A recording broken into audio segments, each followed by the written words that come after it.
NMLS number 65084, equal housing lender. Woo! Tax season is here, which means you've received or are expecting that tax refund any day now, and you're thinking about what to spend it on. How about a new home? With SaveWithConrad.com, we're helping renters become homeowners every single day, and it's more affordable than you think. You don't need perfect credit. You don't need a huge down payment. In fact, you may not need a down payment at all. At SaveWithConrad.com, we take the stress out of the home buying process. We'll determine your buying power. We'll even help you find a realtor. And unlike the banks, we don't say no. We say not yet, but here's how. So if you're not ready right now, we'll get you on a plan to be ready. Stop throwing your money away, paying someone else's mortgage with your rent, and start the path towards owning your own home today at SaveWithConrad.com. Welcome to Something to Wrestle with Bruce Prichard. Well, you know, that's not a rib. She pooted.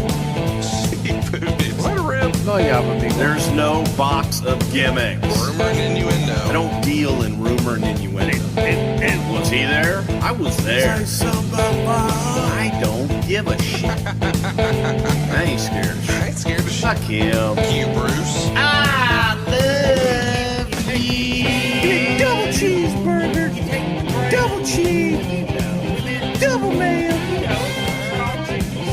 double onion, motherfucker. Bruce Prichard. Hey, it's Conrad Thompson. And you're listening to Something to Wrestle with Bruce Prichard. Bruce, how are you, man? You pooted. You pooted. I know you pooted. You telling Silva that he pooted? No, I'm telling you, you pooted. Oh, so I'm on that screen? Oh, you're over here. You're over here. Oh, I got you. What screen am I on to you? We are glad that you are here with us. We have had a lot of fun catching up before we clicked record. And God damn, we did an entire show before Silva finally decided to record something. I'm really excited that we're recording something because we're recording something that is one of our most requested topics. Today, we're going to be talking about the infamous Jeff Hardy pay-per-view. Jeff, one of those guys, yeah. TNA Victory Road 2011. It's been a long time since we talked about your time in TNA. We have 2 archived episodes that are just barn burners where you sort of just spilled your guts about TNA. But we're going to go back and revisit a single solitary pay-per-view that happened just about 5 months into your run.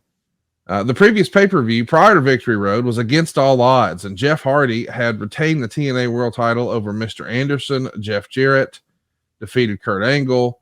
Bully Ray defeated Brother Devon, and Rob Van Dam would wrestle Matt Hardy. Those were kind of the top matches. Something you and I've never really delved into, but I feel like I have to ask it because I think the timeline lines up here. The whole Jeff, Kurt, and Karen situation and story, was that something that was awkward for you at the time? What was the feeling that you got about how all this would shake out? Or is this just par for course, when you're going to have men and women working together and relationships in wrestling? Talk me through that. Wasn't awkward for shit for me at all. I knew all 3 and got along with all 3. So from my vantage point, there really wasn't any awkwardness to be had. Things happen. Things happens in relationships every single day. People get divorced. They meet somebody else or a friend or something else, and shit just happens. And if you base your friendship and base everything on who somebody else is with, then that's just silly and stupid. But it was not awkward for me at all with any of them. Listen, you have been around the wrestling business a long time. At that point, longer than Dixie. I mean, well, at every point, longer than Dixie. Does Dixie ever solicit advice on how have you guys handled this in wrestling in the past sort of thing? Because there's lots of different reports out there that she was sort of uncomfortable with all of this. I think that in many ways, she probably created some of the uncomfortableness, man, but in this time frame, I'd only been with TNA. I started on 10-10-10, the Daytona Beach pay-per-view for TNA, where they turned Jeff Hardy heel and made him the champion, and Hulk could barely walk and barely got him to the pay-per-view. So I hadn't been around for a while. Now I was going in and I was meeting with Dixie and Andy Bartlett and the other dipshit financial guy about coming in and doing more, having more of a role other than just a consultant and a producer at their televised events. So while I'm having conversations with them about that, nothing was official yet. Right. So I was just at TV, and as far as anyone knew, I was at TV. I was there to help produce, and somebody asked me for advice. I gave them advice, and that was pretty much my role at this point in the game with TNA. So talk about Dixie for a minute, because you said you felt like she made it worse. Do you think she just inserted the company into conversations and positions that shouldn't have been, perhaps? I think that Dixie is the type of person that Dixie wants to mother everyone and wants to wrap her arms around everything and feels that she can solve everything. And some things you just can't solve. And frankly, some things you just don't need to solve. Let it be or work itself out. Right. So, in this situation, Jeff was a partner. Kurt was a top star, and Karen, in some people's viewpoint, was in the middle. But right. The facts of the matter are that Kurt and Karen had been separated and or divorced for a time before Karen and Jeff started seeing one another. So it wasn't like Kurt stole Karen. I beg your pardon, that Jeff stole Karen from Kurt. And I think that's a misconception that a lot of people have and don't understand, because they just see it, superficially on the surface. Right. And from my vantage point, at least coming back in and being around those guys, I thought that they did a tremendous job of getting along with one another, Jeff and Kurt working with each other, and every one of them were very professional. Jeff would have his kids there. Karen would have her and Kurt's kids there. And at least on the surface, what I saw, everybody got along really well. And there wasn't this, oh my God, I hate him, I hate her. You just that wasn't there. I thought they did a really good job of being adults. I think you pointed out something pretty valuable there, that you guys knew the dynamic of the relationship, but wrestling fans, sometimes they want it to be something else. They want it to be more salacious and more dirt or whatever. Right. And so there's this narrative out there that's not accurate. Everyone who involved sort of knows that. Do you think this, as a rule, that's what the quote unquote dirt sheets or the quote unquote smart marks, that's what we're looking for? Is we're looking for the conspiracy. We're looking for somebody getting over on somebody else. It can't just be, wrestling relationships are a lot like real relationships. Sometimes they just end. No, think about it. You said it. The dirt sheets. Yeah. Well, it's not a happy sheet. It's not a clean sheet. They're looking for dirt.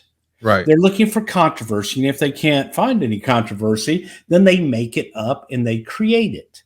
They create turmoil. They create bullshit and lies and put in things that aren't necessarily there, because that's their job. That's what they do. That's how they make money. Nobody is going to, buy a sheet that has gossip and crap in it if there's no gossip. Right.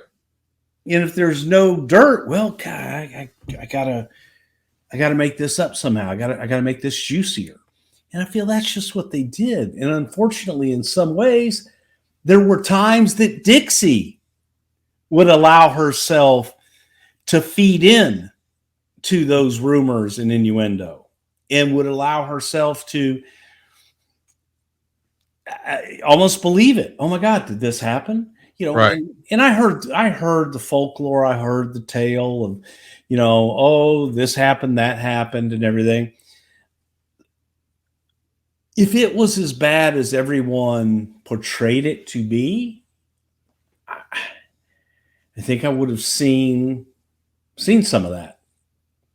Well, part of me thinks, just knowing you from this podcast and just talking about your philosophy towards wrestling and all that, we talked once before about the whole Edge, Matt Hardy, Lita love triangle stuff. And we talked about how, man, you felt like that was a prime opportunity because here's a story that quote unquote fans know about.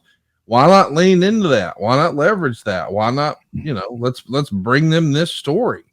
We always want people to sort of suspend their disbelief. So I'm sure you were a big proponent of, hey, if this is what they want to believe, whether it's true or not, and we know it's not true, but if they want to believe it, well, let's give them something to believe, right? Yes. Yeah. The funny thing is they really weren't doing anything with them in that story. When I got there, and again, I don't think that Russo understood as to what extent they wanted me to work in the office. I don't think Eric really understood to what extent they wanted me to work in the office or anybody else. Hell, I'm not even sure as to what extent they really wanted. However, in some of those conversations, I would sit when Eric and Russo would be talking about creative, and I would throw out, God, man, you guys, we have a honest to God soap opera living itself out in front of us. Right. Why can't we amplify this and tell a story of it?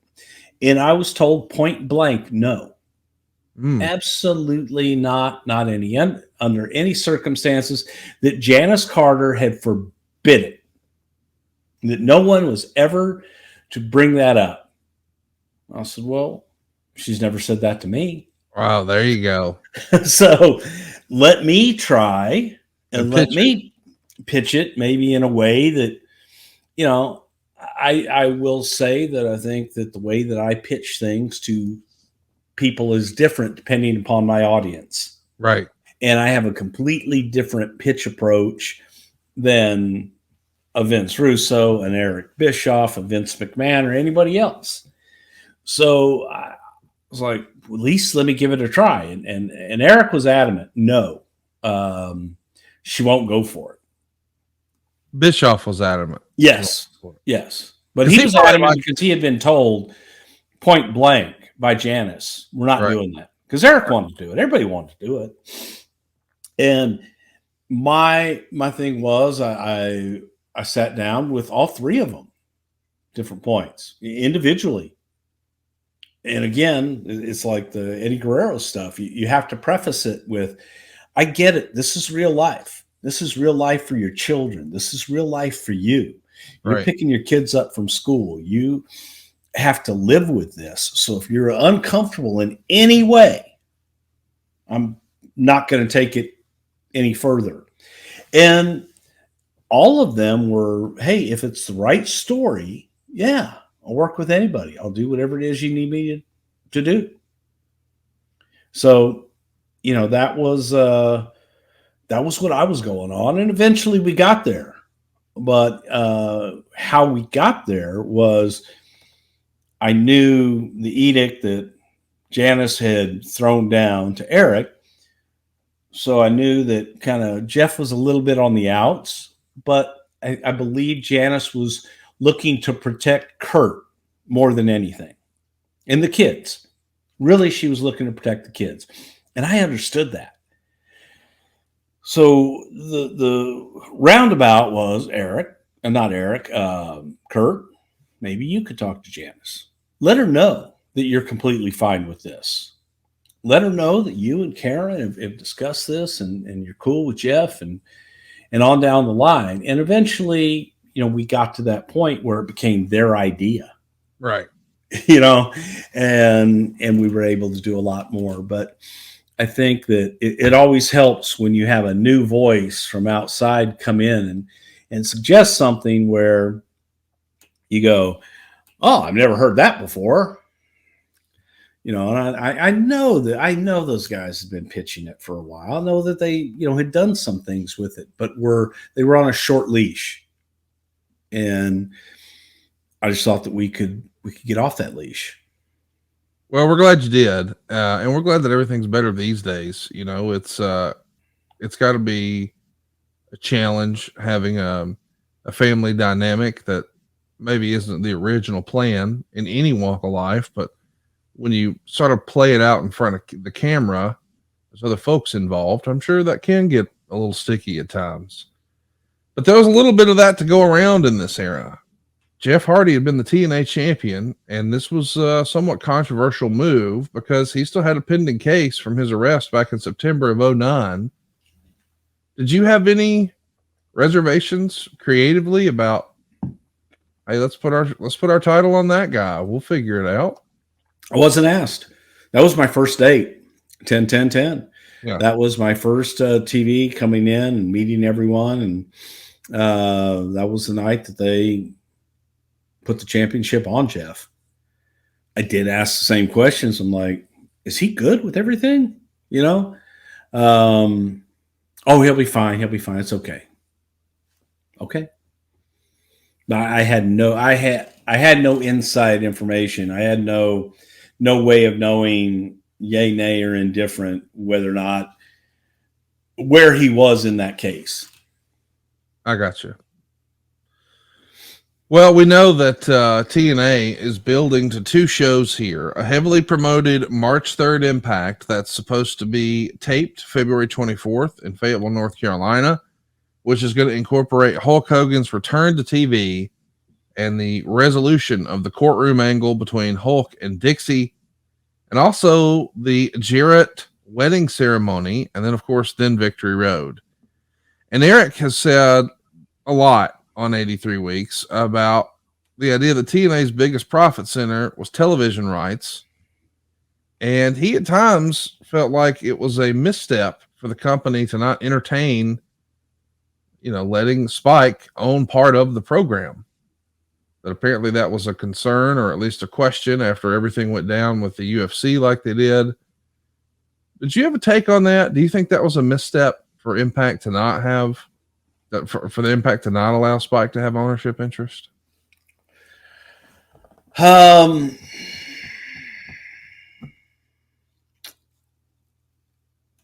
It depends on what your viewpoint is. Now, for TNA at the time, I think that would have been one of the best moves that they could have done. It solidifies their television deal, right? It practically guarantees them a television deal. Right. The other thing it does is it relieves quite a bit of the financial burden off of TNA as well. But I think there were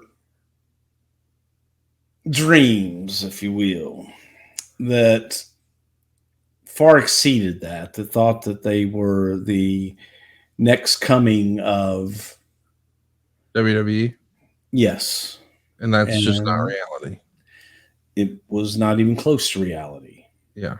So the feeling was that they would, it was so tricky, that they would be able to buy the company from Panda, then sell a portion of the company to Viacom. That the way they went about doing that was not necessarily the most ethical of ways in business to do things. And I'll leave it at that. But they got greedy. They got greedy and sloppy. Who are they? The financial folks on the TNA side. Actually, I mean, I will tell you this, that for a major company like Panda, I thought that their internal, from their legal and their financial people, were some of the most incompetent, lazy, inept group of people I have ever encountered in any business anywhere. I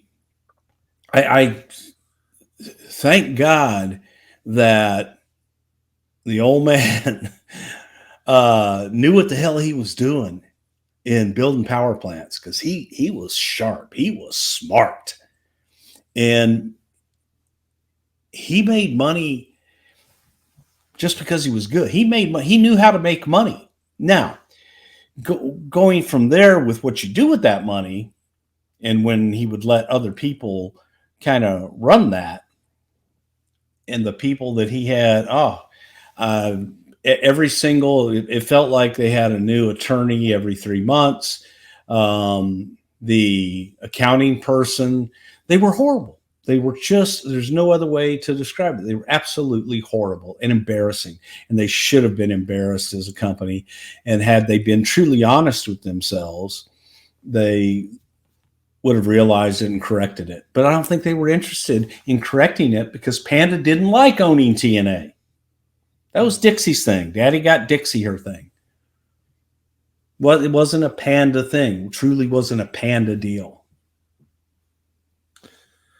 Well, listen, you're building to a heavily promoted Impact. At the same time, you're building to a pay-per-view 10 days later.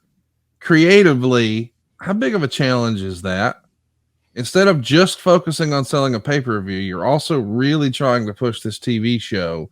You're trying to serve two masters here. Creatively, is that a big challenge, or is that just business as usual in wrestling? If you do it right, it's business as usual, because you're building to a huge television that is your springboard to the pay-per-view that you're trying to sell. And while what you're building on television, a lot of people think, okay, well, you're giving that away. No, you're being paid for that. Okay. That television rights deal, you're being paid for that. More than you'll make on the pay-per-view, by the way. Yeah. So, here's an opportunity. Maybe yes, maybe no. But at the same time, to be able then to springboard that to the pay-per-view where you're going to be selling it, you do it right, you need both. And that's not a big issue. That's not something tough to do at all. Jason Hervey is going to be in the torch. They're noting that he was backstage at Impact tapings, and it's the first time he had been seen since the old reaction show was canceled at the end of 2010. What'd you think of Jason Hervey, and what'd you think of that reaction concept? Sort of explain what that was to some of our listeners. The reaction show was their attempt at doing a reality show. I think it was a 30-minute show that aired after Impact. I always liked Jason. I got along with Jason just fine. I thought he was extremely creative, smart guy. And I learned a lot, picking Jason's brain from the Hollywood side of things. Jason's mom was the #1 talent manager in all of Hollywood for many, many years. So Jason came from a completely different world than I came from. Jason was intrigued with our business as much as I was intrigued with his business. So I always got along with Jason, and I thought he was a pretty smart guy. Let's talk about Bischoff has a group that he's put together here, a stable to introduce the current champion, Jeff Hardy. It's Gunnar Murphy, Matt Hardy, and Rob Terry. Bischoff winds up getting himself into a promo battle on Impact with Flair. And the whole story is that somehow Flair and Hogan have gotten on the same page. And this Flair / Bischoff / Hogan story would be the focus. But you've got your world champion, Jeff Hardy, right there. At this point, do you think maybe we were focusing on the wrong things in Impact creatively? Like, shouldn't the story have been about Jeff Hardy? I mean, he's the one who's going to be doing stuff on the pay-per-view, right? Yeah. I just think that coming into it, a lot of it was making everyone happy. I think you can't do it. I think Vince Russo was really interested in giving the air that he was working well with Hulk and Eric and was trying to do things to appease them. At the same time, I think Russo was very concerned what Dixie Carter thought and that he was pleasing her. At the same time, he was also looking at the folks with the network, with Spike TV, and trying to please them. And I will assure you that those three entities were not on the same page and did not all have the same goals in mind. On the surface, it may sound like they do. Well, of course, man, you want to create the best television show, have ratings, produce a good TV show, and be able to go on and have live events and have pay-per-view events that draw money and whole 9 yards. Not everybody saw it that way. So it was just a conflict of interest in so many ways. And Russo was in the middle. I think that Russo was just trying to please everybody at that point. So he would give a little bit to Dixie. He'd give a little bit to Eric and Hulk. And then he would go and tell the network guys, oh, look what I did for you. So I think it just got watered down and convoluted. It sounds almost as if, hey, we're trying to placate everybody instead of putting on the best show we can. We're trying to serve egos. Yeah. Definitely was. Let's talk about the executive talk. This entire storyline is going to involve a lot of network executive talk and how they're all plotting against Bischoff and Jeff Jarrett. Or not Jeff Jarrett, but Jeff Hardy. This whole, I don't know, the network talk being a storyline. I remember first seeing it in ECW because Paul Heyman would come out and talk trash about TNN or whatever. And then he, brought in Cyrus to be that voice of the network and blah, blah, blah. Has this ever been done well in wrestling? No, because I don't think that we don't care as fans, right? Look, your audience doesn't care about the network. There is not a television show that I watch because of what network it's on. Yeah, correct. So you're not watching because of the network. I don't think that people give a flying fuck what the network's feelings are until you're going to cancel my favorite show. And then I care. But it's like, not enough people watched. So there was much ado made in creating all this inner turmoil that because there was this actual inner turmoil and battle day in and day out with the network, that of course everybody's going to get that. Nobody cared. It was flat because no one understood it and no one cared. Well, there you go. Let's talk about another thing that happens here. It's a pretty infamous match on Impact. It's where Hernandez is going to take on Douglas Williams. And it's perhaps the worst border toss you've ever seen. You're in Gorilla when this happens. I'm sure you're at least thinking, did Hernandez just kill Doug Williams? Is there heat on Hernandez for this? Is there a criticism of, hey, man, we're doing too much. We got to slow this style down? Or how was that on this era? I have no idea where I was, if I saw it live or anything else. I have seen it, but it's, a situation where you have a talent like Hernandez, good God, ungodly strong guy, naturally just very, very strong. His daughter's a power lifter too. She's incredibly strong as well. But I don't know, how well trained Hernandez was or anything. I do know that Doug Williams, unbelievable talent and could work with a broomstick. So I think it was just a case of either Hernandez not executing it correctly to protect Doug, or it was freak accident. And that shit happens. It ain't ballet. Crazy stuff, man. Fight Plus is the ultimate digital platform for live sports and entertainment, and they're now offering a free 7-day trial at tryfight.com. Fight Plus is packed with a premium live event schedule, over 1,000 hours of live action every year, and a library of more than 4,000 hours on demand, plus exclusive content you can't get anywhere else. Fight is a great partner of ours. They support us, so let's support them. Give that free 7-day trial a shot, and you'll be a member for life. That's tryfight.com. tryfite.com.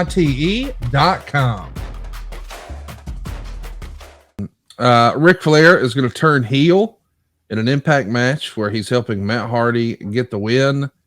Were you hoping to maybe eventually see AJ versus Rick take place in a TNA ring, or what do you remember having aspirations for that storyline? I don't think anybody wanted to see Rick back in the ring at all. Yeah. I don't know. I don't know that Rick, coming into TNA was something about, oh, hey, I'm going to have one more match. I don't think Rick was thinking that. Right. I think Rick looked at it as, okay, here's another payday for me. Here's a contract. I'm going to go do this. But I would hope that Rick thought that, I'm not getting in the ring to do anymore. He did. And he actually, had the one last scary match there that we had to stop. But no, nobody was looking for that because, again, you're dreaming. You're wishing in one hand and shitting in the other. You're not going to get AJ Styles versus Ric Flair at that point in Rick's career. Well, yeah, what'd you expect? It's like, come on, man, that's going to be awful. And, Rick, his entire career was able to work with a broom. Yes. But when you envision that match, you're envisioning Ric Flair and AJ Styles when they're both 30 years old. Right. That just wasn't the case. So I sure as hell tell you, if anybody would have asked me, I would have said, man, I don't want to see that.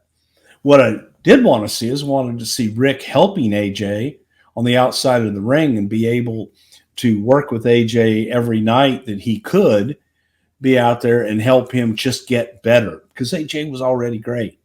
Just get Rick to be able to give him the nuances to help take him to that next level. And I think Rick would be invaluable for that. This is also going to have a show-long storyline where we see Jeff and Karen doing various things to prep for their upcoming vowel renewal. They're going to go to dinner, but Karen's unhappy with the food and drink, and Jeff's going to chew out the chef before Kurt's going to come in, and they powder out. You guys are trying some entertainment here, some old WWE gaga. Who's producing these segments? I think I did. Really? What do you remember of those? I think so. It was just the norm. You're there at Universal Studios and you're promised the world. You're ending up having one room to shoot pretty much everything in and a blocked off pool at the Doubletree Hotel that you can get cameras in and shoot and get the hell out. So that's another thing always amazed me when we were partners with Universal Studios, and we're there every week, every other week, whatever the hell it was at the time. But yet, man, everything was off limits. Everything was a la carte. So while you look at it and go, boy, I'd like to be able to use that. Oh yeah, you can't shoot there. Well, could I shoot it? No, you can't shoot that way. There was one thing where I wanted to do a pan off of like the who's the hat. Oh, come on, man. I'm not going to eat green eggs and ham or whatever. Oh, Dr. Seuss. Dr. Seuss. I wanted to do a pan off of a Dr. Seuss hat and then come down and something. No, can't do that. That's the swim. So if I was in the park and I wanted to take a shot of that and come down and see my face, yeah, I can't do that for TV though. It's a little weird stuff like that. I mean, we did a lot of things we weren't supposed to do, but then when we'd get caught, we'd be yelled at and banned from everything under the sun. But yeah, I'd probably shut that. Yeah. You begging for forgiveness rather than permission? Can't believe it. Yeah, I'm not good at asking for permission. No. I'm sorry. I will. Oh my God, that will never happen again. Yes. Hey, so listen, we've talked a lot about TNA here on the program, and you've shared some overarching thoughts. What did you think was the upside for TNA at this point? I mean, you're a few months in, you're still trying to figure out all the players, understand the dynamic between Dallas and Panda, and trying to figure out how to navigate all the egos and relationships and trying to find a way to make a difference here in the program. What did you think the upside was? Were you optimistic at all? Look, there were moments. I'll be really honest with you here. At this point in my life, I was looking for a steady paycheck with insurance. I had a wife at home that had cancer and needed treatment and all these things. I needed insurance, and I needed to have a steady check because I hadn't been with WWE for over a year, and it was that constant, hey man, no, we're starting this in 3 months, or we're starting this in 6 months. We're working on this project, working on that project. I had so many irons in the fire, just none of them ever got hot. And this came along, and it was real money, and it was steady, and it was insurance. And I thought, well, here's an opportunity to do something that I know what I'm doing, I'm familiar with, and get a check and get back involved. And maybe, a lot of times when you're working, more opportunities come to you while you're employed than when you're not. When you're employed, 9 million things come at you. Yes. All these great opportunities. When you're unemployed and you're looking for something, man, there's nothing. You go back to all those guys and gals and say, hey, well, what about this? We talked about that. No. It just kind of dried up. So this period of my life, I'm telling you, as much as I love the business, I took this gig for the check and for the insurance. Now, working in it, I enjoyed myself working in it.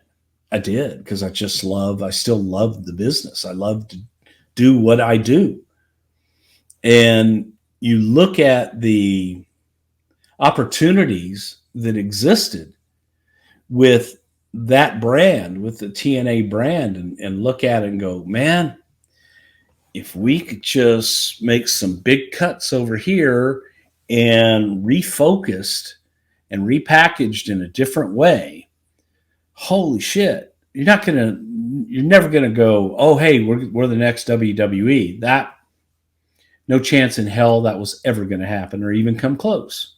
However, I do believe that they could have been a very profitable business that guys could go and have a place to go and work and learn. So yeah, I was optimistic. Yes. The main event of this Impact is Rob Van Dam losing to Jeff Hardy after Jeff hits him low and Mr. Anderson misses it as a referee. Rob Van Dam taking on Jeff Hardy feels like it would have been a big deal, but here it's almost presented like it's just another match. Mr. Anderson is almost put in a spot here like maybe Stone Cold would have been a generation before. He's being pushed as the top babyface, and he's going to hold the show hostage, saying Eric and Hulk Hogan and the network don't like him because they all think he's an asshole. Was Eric really high on Mr. Anderson and felt like he could be the top guy here? I mean, we all were. Yeah. Frankly, look, we all were. A big fan of Ken's. And unfortunately, it just didn't pan out. In this instance in particular, as you just said, you got Ken Anderson going out there and he's mad at a unknown, with no face, no name thing in the network. It's like, who cares? Right. I can't feel something if I can't see it and it's not tangible. I have no idea who's pulling the strings. Do they have a mohawk or what? It's give me something to feel instead of just, the network says. Nobody got it. Nobody cared. There's another skit here where we're going to see Mike Tenay, and he's going to have Scott Steiner walk out in a suit. And can't believe this is real, but in this interaction that they get with Rob Terry here, there's a comment where he says, I'm not going to walk out here in Speedos like some Chippendale. I'm going to put on my wrestling singlet and kick some ass. And then there's another line where he says, it looks like he's a couple vitamins away from a chemical disaster. I don't know if this is something maybe we should be joking about on TV. What say you? I don't think it was the best choice of words. And yeah, I think that, if you were to flip that and reverse roles, I'm not sure that Scott would have been happy about that either. Taz is going to say the truck just received some video footage, and they're going to From the network? Yes. Okay. They show a rainy scene with Boots walking as lightning is going to flash, and there's a date that says 3/3/11, and it almost feels like it's inspired by Undertaker vignettes. But when TNA does something like this, like an Undertaker vibe vignette, does that feel copycat? Does that make them feel less than to you? I mean, should that whole vibe just be reserved for him and another company? Depends on how well you do it. Okay. It really depends. I think that no matter what, he who did it first and did it best, anything else is a copycat. Yes. So it could be done. It could be done better than the Undertaker stuff. Still a copycat. So the audience that's familiar with Undertaker, I think, will always look at it as such. Do you think TNA needed Sting to come back? I think this would have been the first time you've probably seen Sting since the last Nitro, and probably the first time you'd worked with him really since maybe with Watts way back in the day. I mean, clearly he's a huge megastar and he's got a big legacy and a big following. And if you were a WCW guy, he was the franchise player. But what did you think the opportunity was with Sting, and were you excited to work with him?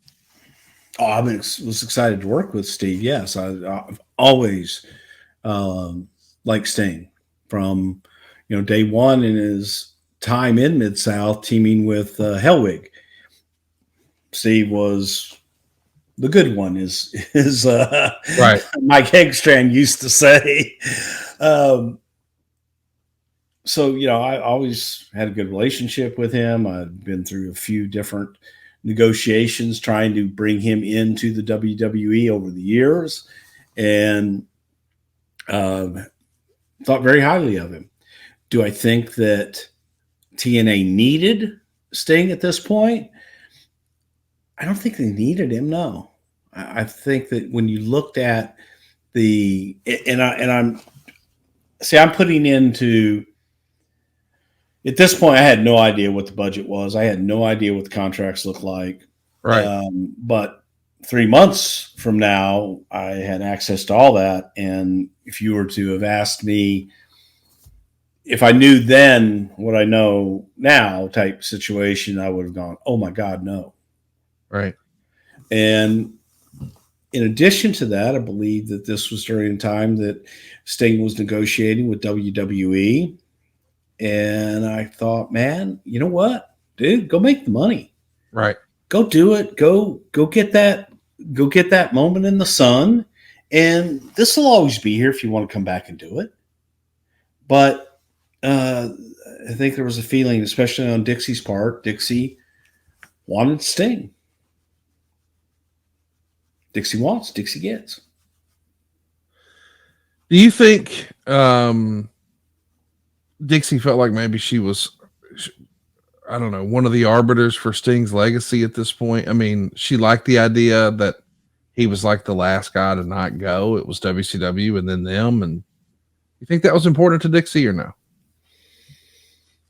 No, I think Dixie just wanted Sting to.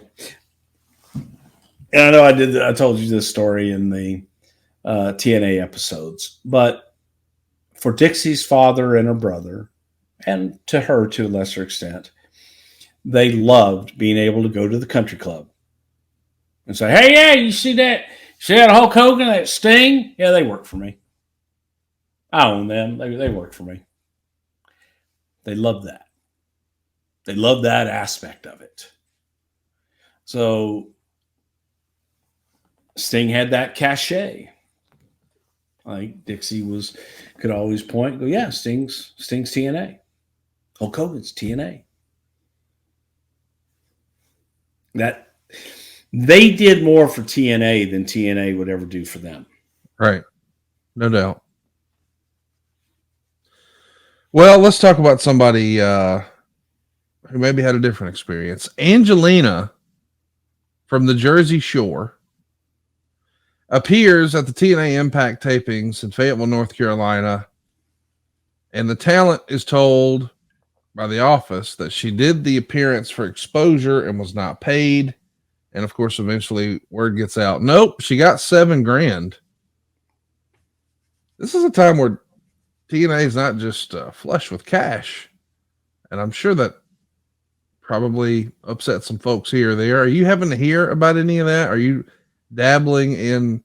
So help me understand where the word gets out. Did Joni Kenny, the accountant, say that show a cancel check for $7,000? Because the fact that she even got paid, that would have been a rarity for TNA just in and of itself. So anybody hearing that, being on the roster, they should know. Oh, no way. Maybe they would have been mad just at that fact. Not at, but anyway. So who's saying this? That was in the Torch. Oh, well, goddamn, it's got to be true if it's in the Torch. The fuck, please. So you don't believe she got $7,000? I'm telling you, going back, and I didn't see it in any write-offs. I didn't see it in any payroll. When I went back after I had control of all that shit, went back, no. Yeah. That was one of those, hey, they want the one, oh, God, there's one of those kids on the Jersey Shore that we used. And, again, we didn't pay him, but we did go to them to talk to them. Was it Ronnie or something? Yeah, Ronnie. Okay, and we went to him to try to do a match, to which we would have paid him for, but it wasn't anywhere close to that kind of money. And I would,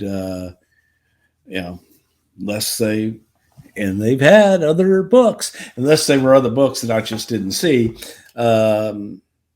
there's no way that she got paid $7,000. There's no way. Didn't happen. Based on the way you just leaned forward and some other, I was picking up what you were putting down, trying to read between the lines. Did I drop something?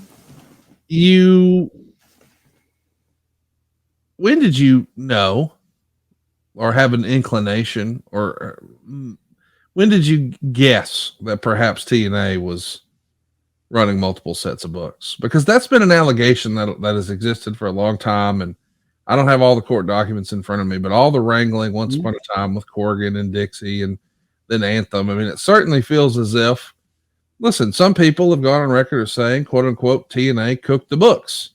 I didn't see it. I don't know that, but I am saying people have said that. When did you start to hear or feel that, hey man, so-and-so saying something totally different from what I've seen, but they really believe it? I mean, that when I saw it. Okay. When I saw it with my own eyes. So 3 months later after this, you saw with your own eyes there's two sets of books. No, not at that point. Probably the last year. Okay. That I knew that. But again, come on, Conrad. You seriously think that a company like TNA is going to pay whoever this girl was on Jersey Shore $7,000 to come and wave? No. Please.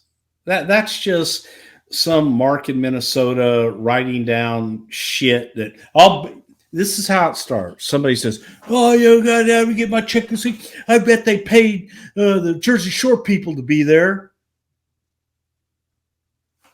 Oh, how much you think she got? Oh, I bet she got $10,000. Oh, and I only heard it was 7,500.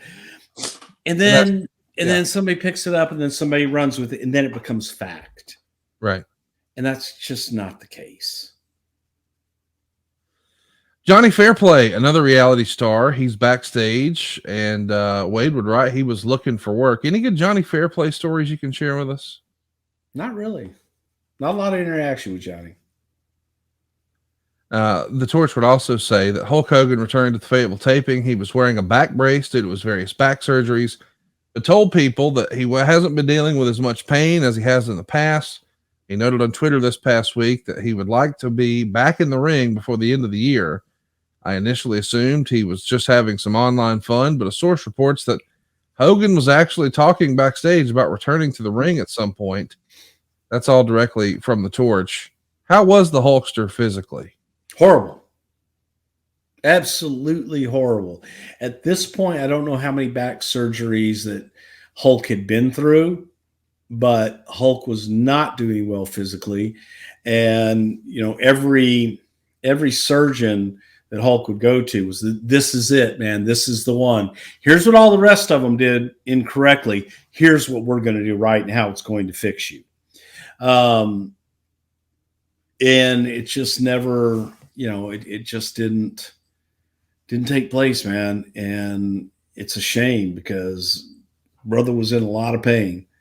He was in a lot of pain, and you could see it. You could see it sometimes with him just sitting there, and you feel so bad for him. And I look at Hulk, and I know this will be controversial. I love Hulk. I really and truly do. I think that deep down he's a very good person, and to see him hurt, right, and to look at him, and I think he's lost 3 or 4 inches of height from all of these back surgeries that he's had. So a guy used to go like this to, look up at, I'm now looking in the eye with. And he did, look, Hulk helped me so much in my career and was a joy. He was always a joy to work with me. So I have nothing bad to say. He's always been real good to me.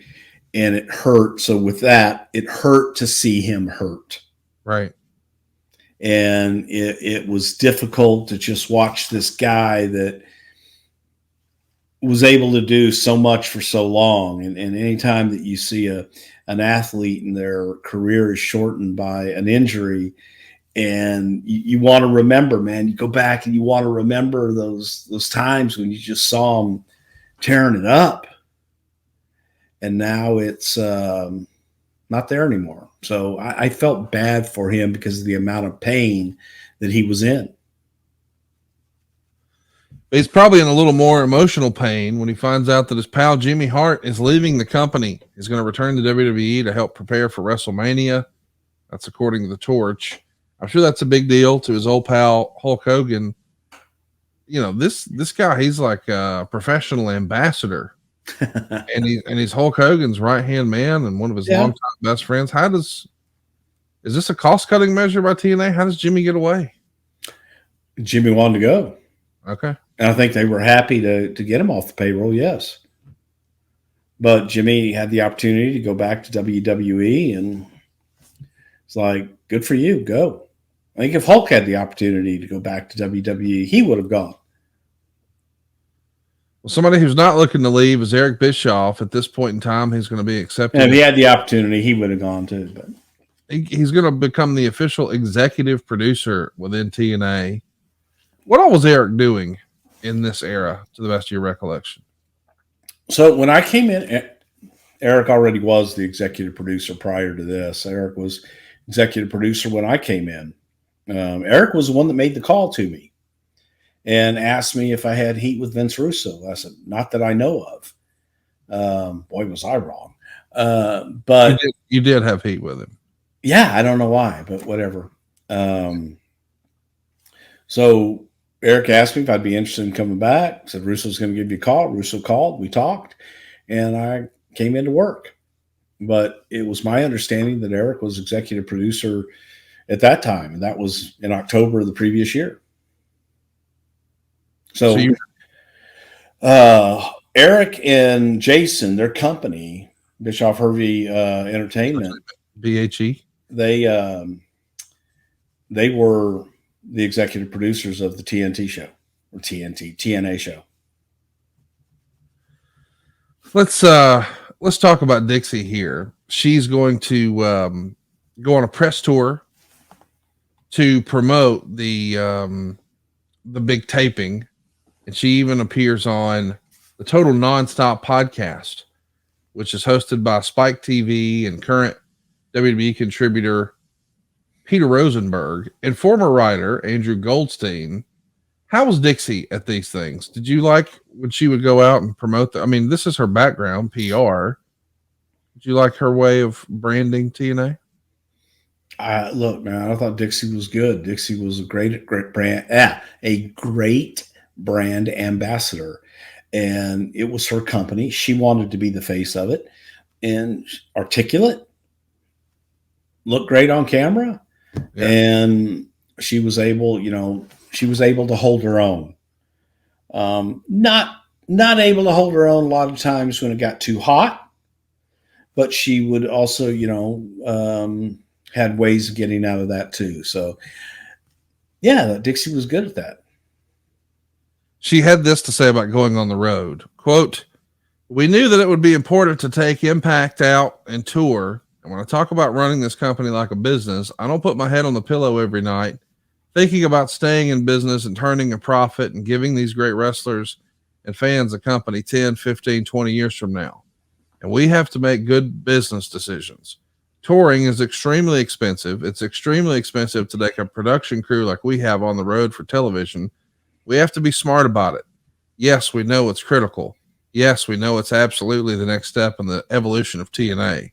But for us to grow, we need to take Impact on the road." What did you think of that? Did you agree with that philosophy? You had to get out of the soundstage? I felt very strongly that we had to get out of the soundstage. Okay. The same group, same people, same reactions every week. The only good thing about the soundstage was that you knew it. You were in Orlando and it was, easy in, easy out.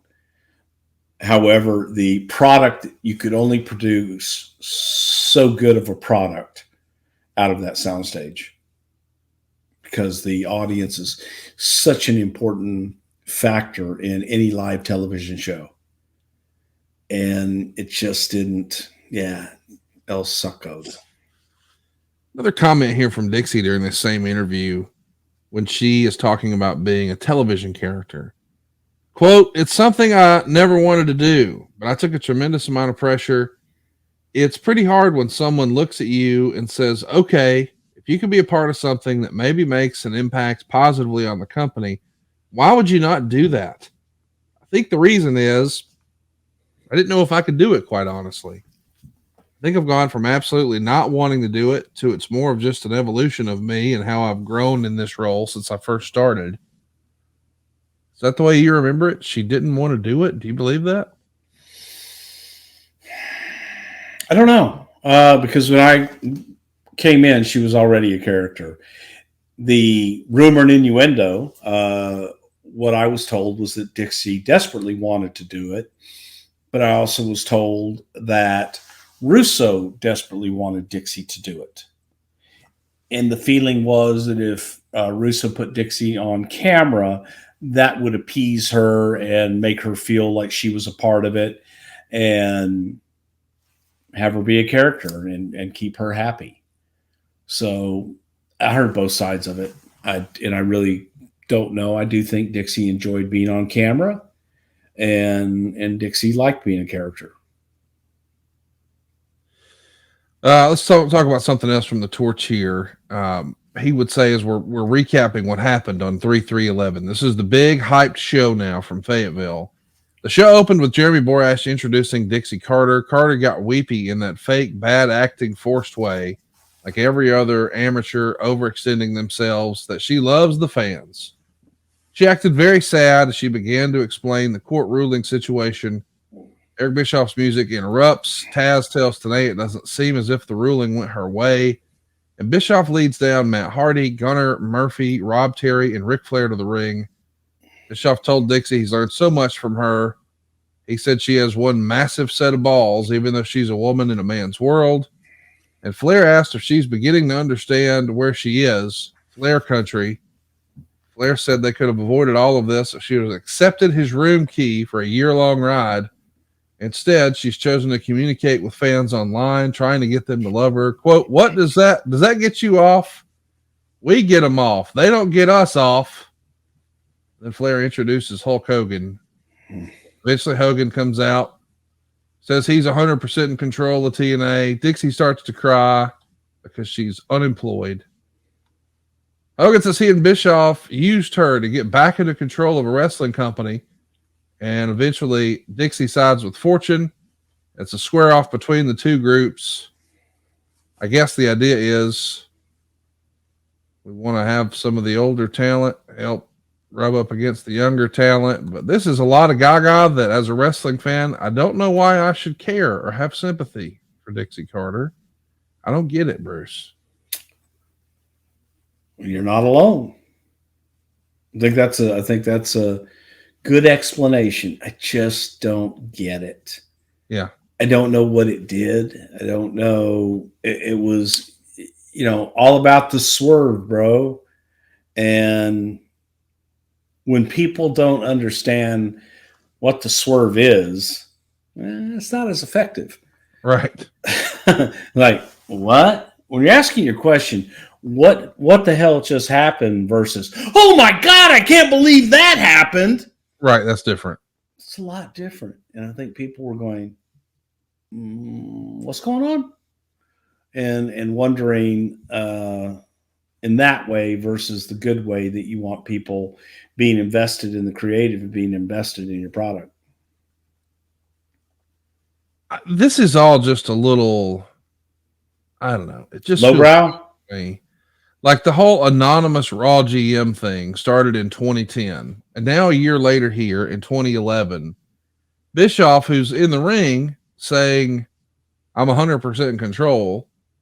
He also says that, quote unquote, this network guy called me and ordered that Jeff Hardy has to defend his title against someone, but the network guy won't tell me who. But I'm in control. I'm in control. I'm 100% in control, but I'm not controlling what's happening at all tonight, not with the world title, not with the main event, but I'm 100% in control, but it's this network guy. And that feels like, so wait, this is just the anonymous Raw GM on a different night. It feels weird. It was weird. Yeah. It was, again, I'm in control. No, I'm in control. And they're working together and arguing. And then there's a third person that I don't know who the fuck that is. And here's how interesting that was. Did we ever find out who the network person was? No. Okay. We also never found out who raised the briefcase, though. Oh, I know. Something you know for sure these days, Bruce, is if you're looking to get a deal on tickets at the last minute, there's only one place to go, and that's Game Time.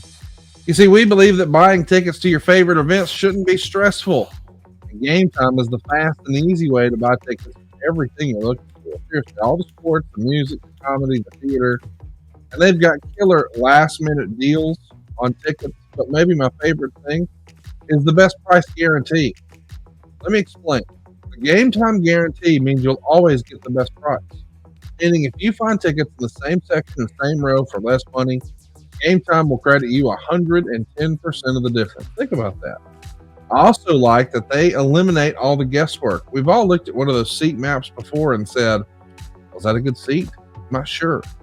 Here with Game Time, you get images of your seat before you buy. So you know exactly what to expect when they arrive. By the way, you can buy these tickets in just a matter of seconds, like 2 taps and you're all set. They send the tickets directly to your phone. You don't even have to dig out your email. So what are you waiting for? Snag those tickets without the stress using Game Time. Download the Game Time app, create an account, and use the code WRESTLE, and you'll get $20 off your first purchase. Terms apply. Again, create an account, redeem the code WRESTLE for $20 off. Download Game Time today. Last minute tickets, lowest price, guaranteed.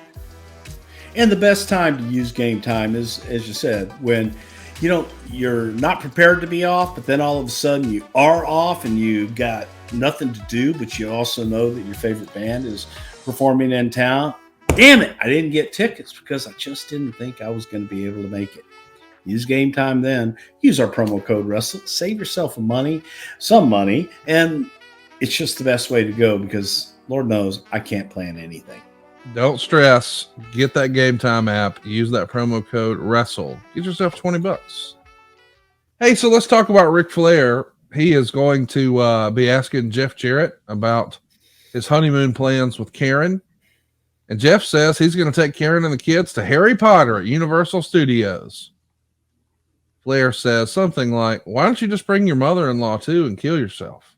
Now, of course, we couldn't joke about that today. But still, this is kind of fun to think about Jeff Jarrett being the family man. Oh, yeah, we're taking the whole wife and kid. That's the honeymoon. We're going to Harry Potter. Well, man, I find no stretch in that at all. I could definitely see Jeff Jarrett going to Universal Studios to go see Harry Potter with the family for a honeymoon. Absolutely. The idea, though, that he's explaining that to Ric Flair, that's comedy. I like that. Flair's probably thinking something else on his many, many honeymoons. That's because he's never ridden Harry Potter.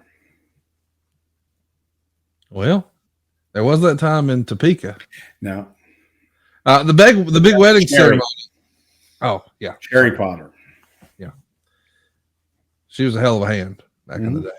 Well, the big wedding ceremony scheduled to take place. Jarrett walks out, though. Kurt attacks him. Karen throws a fit.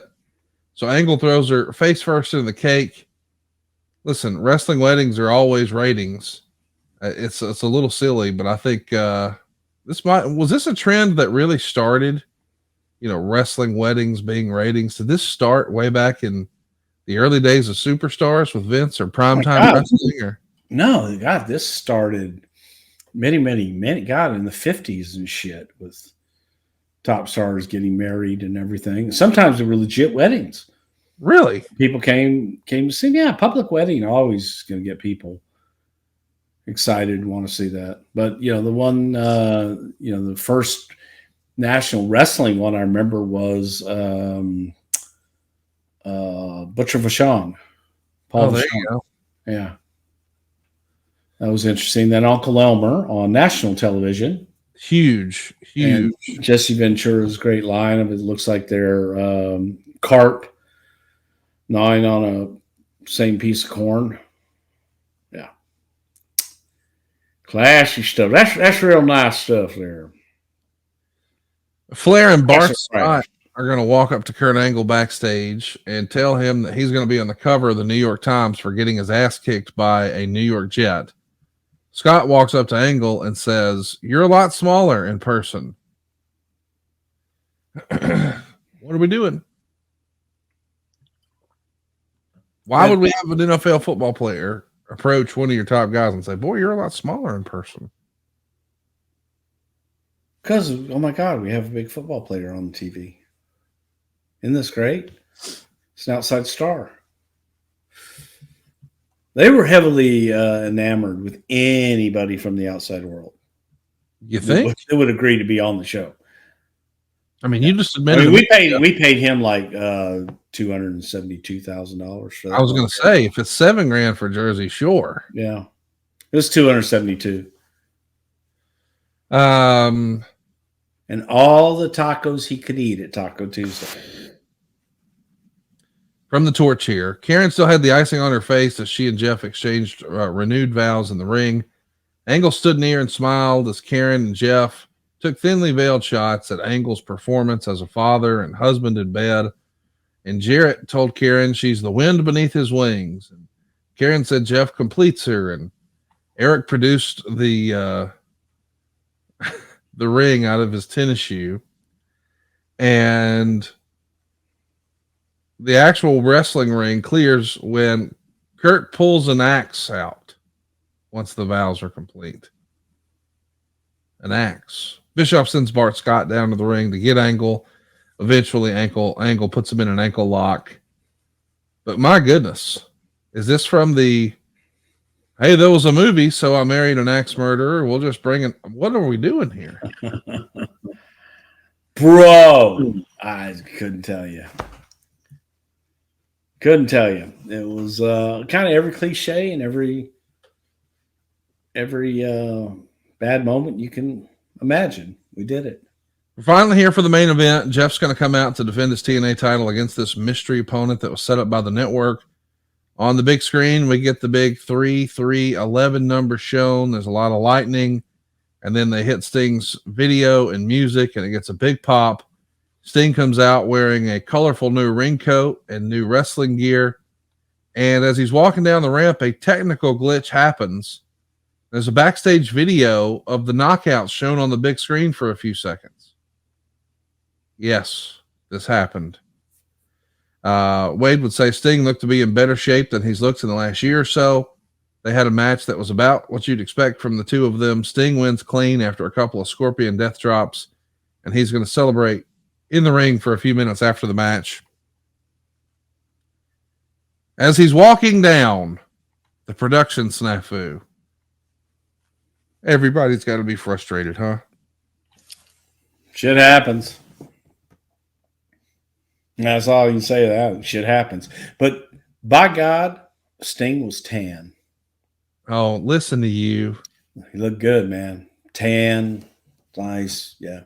So you've heard about the whole me and Eric yelling at each other about the tan? About what? Yeah, maybe not. Hey, so if you had it to do over again, would you have wanted Sting to come back like this and it be a surprise, or why not advertise that Sting's coming back and try to shoot for a rating here? Yeah, I'd advertise the shit out of it. Yeah, it feels like, I mean, that just feels like the right call.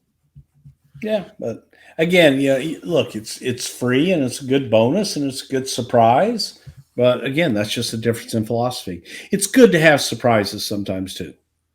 How important is it to evolve a character? Like, we've seen the Undertaker character evolve. We're seeing the Sting character evolve here with this new presentation a little bit.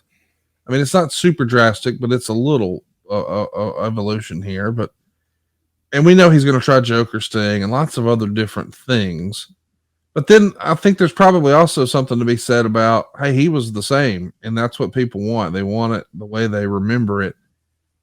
Is there a fine line between evolving a character and giving the fans what they want with their nostalgia itch? I think that you have to evolve as a character, or else you'll die. The character has to grow, has to have some growth, or after a while it becomes stagnant, and then your audience becomes stagnant.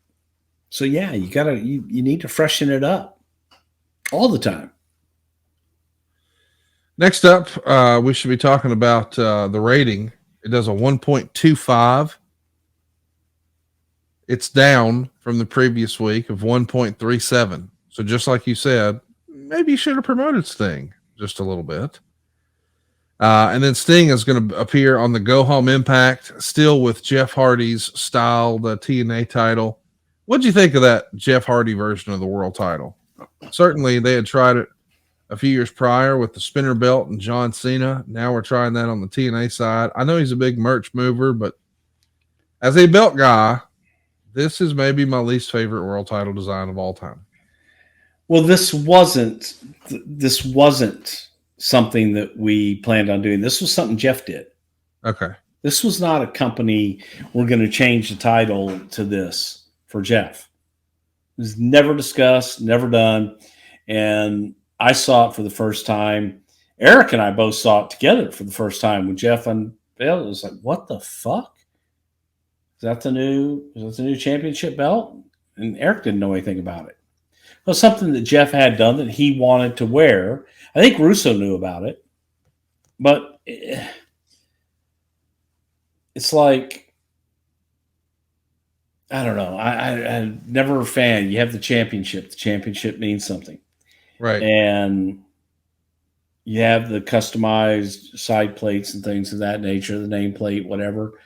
Even when Steve did it, I loved the Stone Cold skull belt. I thought that was cool as hell. But it wasn't the championship. Right. So I think that's just me. And some people liked it, but this one was one in which I don't think a lot of people knew about it. Sting says he can't stand watching Hogan, Bischoff, and Flair running the company. Mr. Anderson comes out. He wants his rematch. Jeff Hardy comes out. He wants his rematch because he wasn't prepared for Sting. And then Rob Van Dam also comes out to lay his claim. And Hulk Hogan is in control according to the story. So what's he do? He lets Eric put together 2 matches for Victory Road. It'll be Sting defending against Jeff and RVD taking on Mr. Anderson for a #1 contender spot. And also, Hardy and Anderson are going to have to team up to take on Sting and Rob in the main event. With the network as the referee. I mean, seriously, there's so many authority figures. It's Eric, it's Hogan, It's definitely not Dixie, but also the network guy. Right. In the world. Yeah. By the way, there's also some guy here named Okada who's going to be wrestling Samoa Joe on this same show. It's crazy to think No, about. he didn't wrestle Samoa Joe. He was Samoa Joe's sidekick. Well, still, you know what I mean. Yeah. Yeah, the idea that Okada's going to go on to become a legendary wrestler over in New Japan, and here he's just it would have been nice if he had just gone on to wrestle in TNA. Yeah. God forbid. So the Torch has this right up here. Ric Flair comes out dressed in a suit, whereas Matt Hardy and Styles were dressed for a street fight. Flair tells Styles that he's in Flair country. Of course, they're in North Carolina. Styles fires back that TNA is the house that AJ built. And Flair says, well, he's fertilized half of Fayetteville back in the day. Good line, good delivery. Hardy then talks down to Styles, telling him he's so young and innocent and idealistic, whereas he, Jeff Hardy, has been through all the wars and understands the system against him. Styles is going to jump Hardy, and they cut to a break. So now we got a street fight. Ric Flair versus Matt Hardy versus AJ Styles. As you see, if you watch it on YouTube here, a lot of blood. A lot of blood. Flair gets the win in 7 minutes. How about that? What in the world? Is this the best use of Flair? I mean, we're bleeding on regular TV here, wrestling in street clothes. Rick would bleed walking to the ring if he could. Yeah. So, I mean, what's the difference? I don't think that people want to see Rick compete at this point. That's my feeling. The main event, Sting and Rob Van Dam against Jeff Hardy and Mr. Anderson. RVD comes out alone. Anderson is going to tag in by smacking Hardy on the back of the head. Later, Hardy punches Anderson to tag him in. Eventually, Anderson gives Hardy a mic check. The lights go out. Sting's music plays. Scorpion death drop for Anderson. Points at RVD. Indicates he's going to hit the 5-star. Rob Van Dam and Sting win in just 5 minutes. And they call a truce to celebrate in the ring together. I don't know. Your new babyface champion doesn't even come out until 3 minutes into the match, and then it ends 2 minutes later. Maybe that's all they need. Okay. That's all they need. That's all you do. Listen, if you get funky, it's going out. Maybe they should only done a minute and a half. Just saying.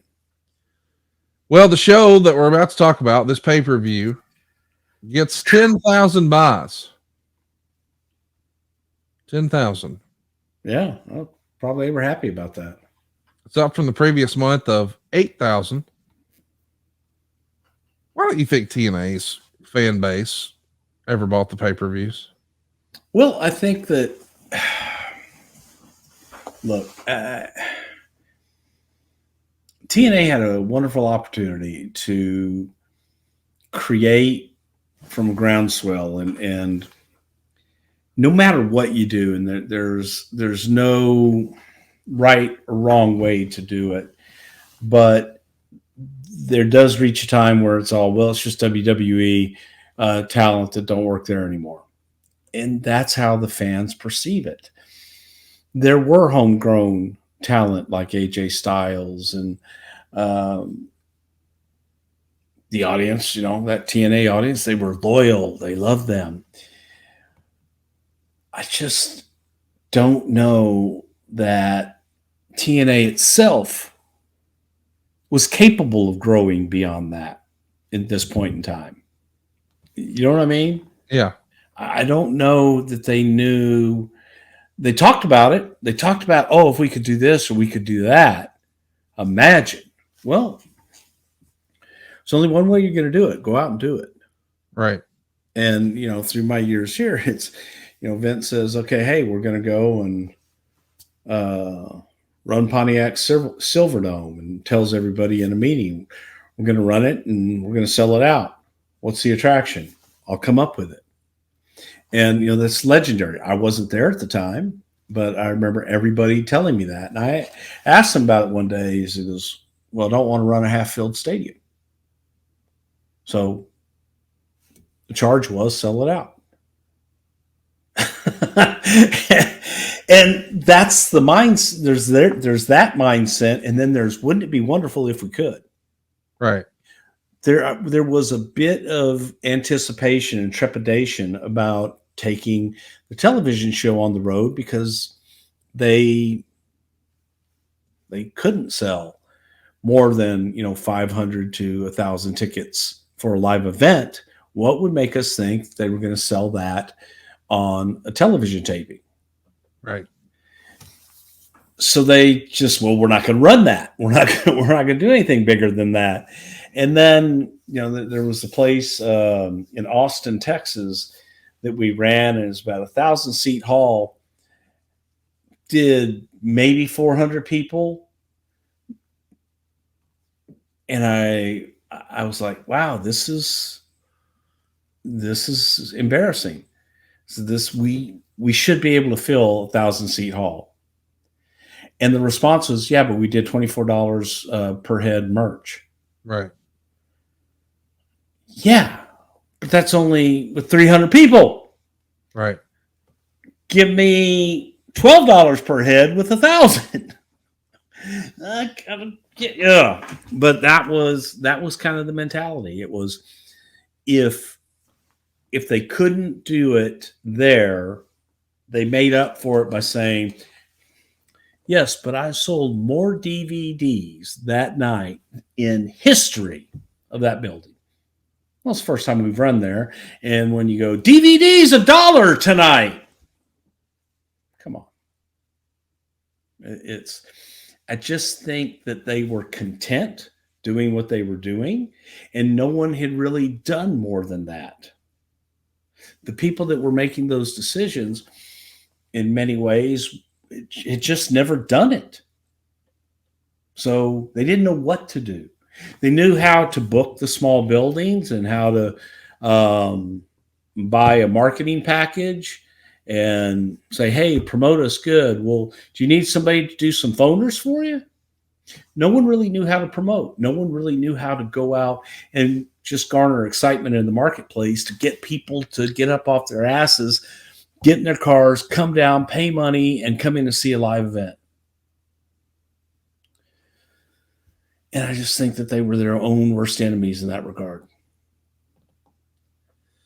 Well, let's talk about match number 1 from the pay-per-view. Here we are, Victory Road 2011.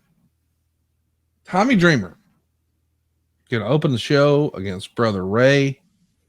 As you might imagine, it's a stand-up brawl through the crowd. Various weapons used, including a big stuffed animal and a blow-up sex doll.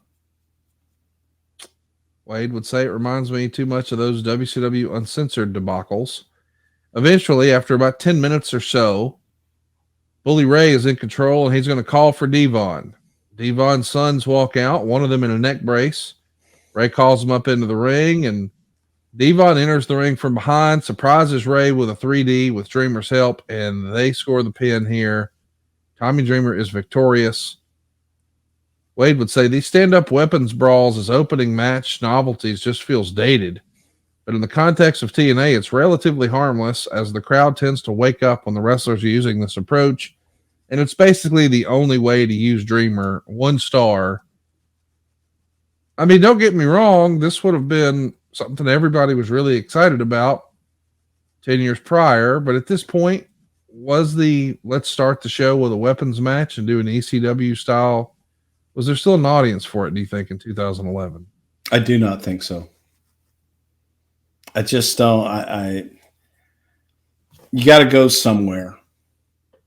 And when you bring out everything but the kitchen sink, including blow-up dolls and crap like that, I also, and I know a lot of people will say, we're wrestling, we're this, we're that. They got to expect that.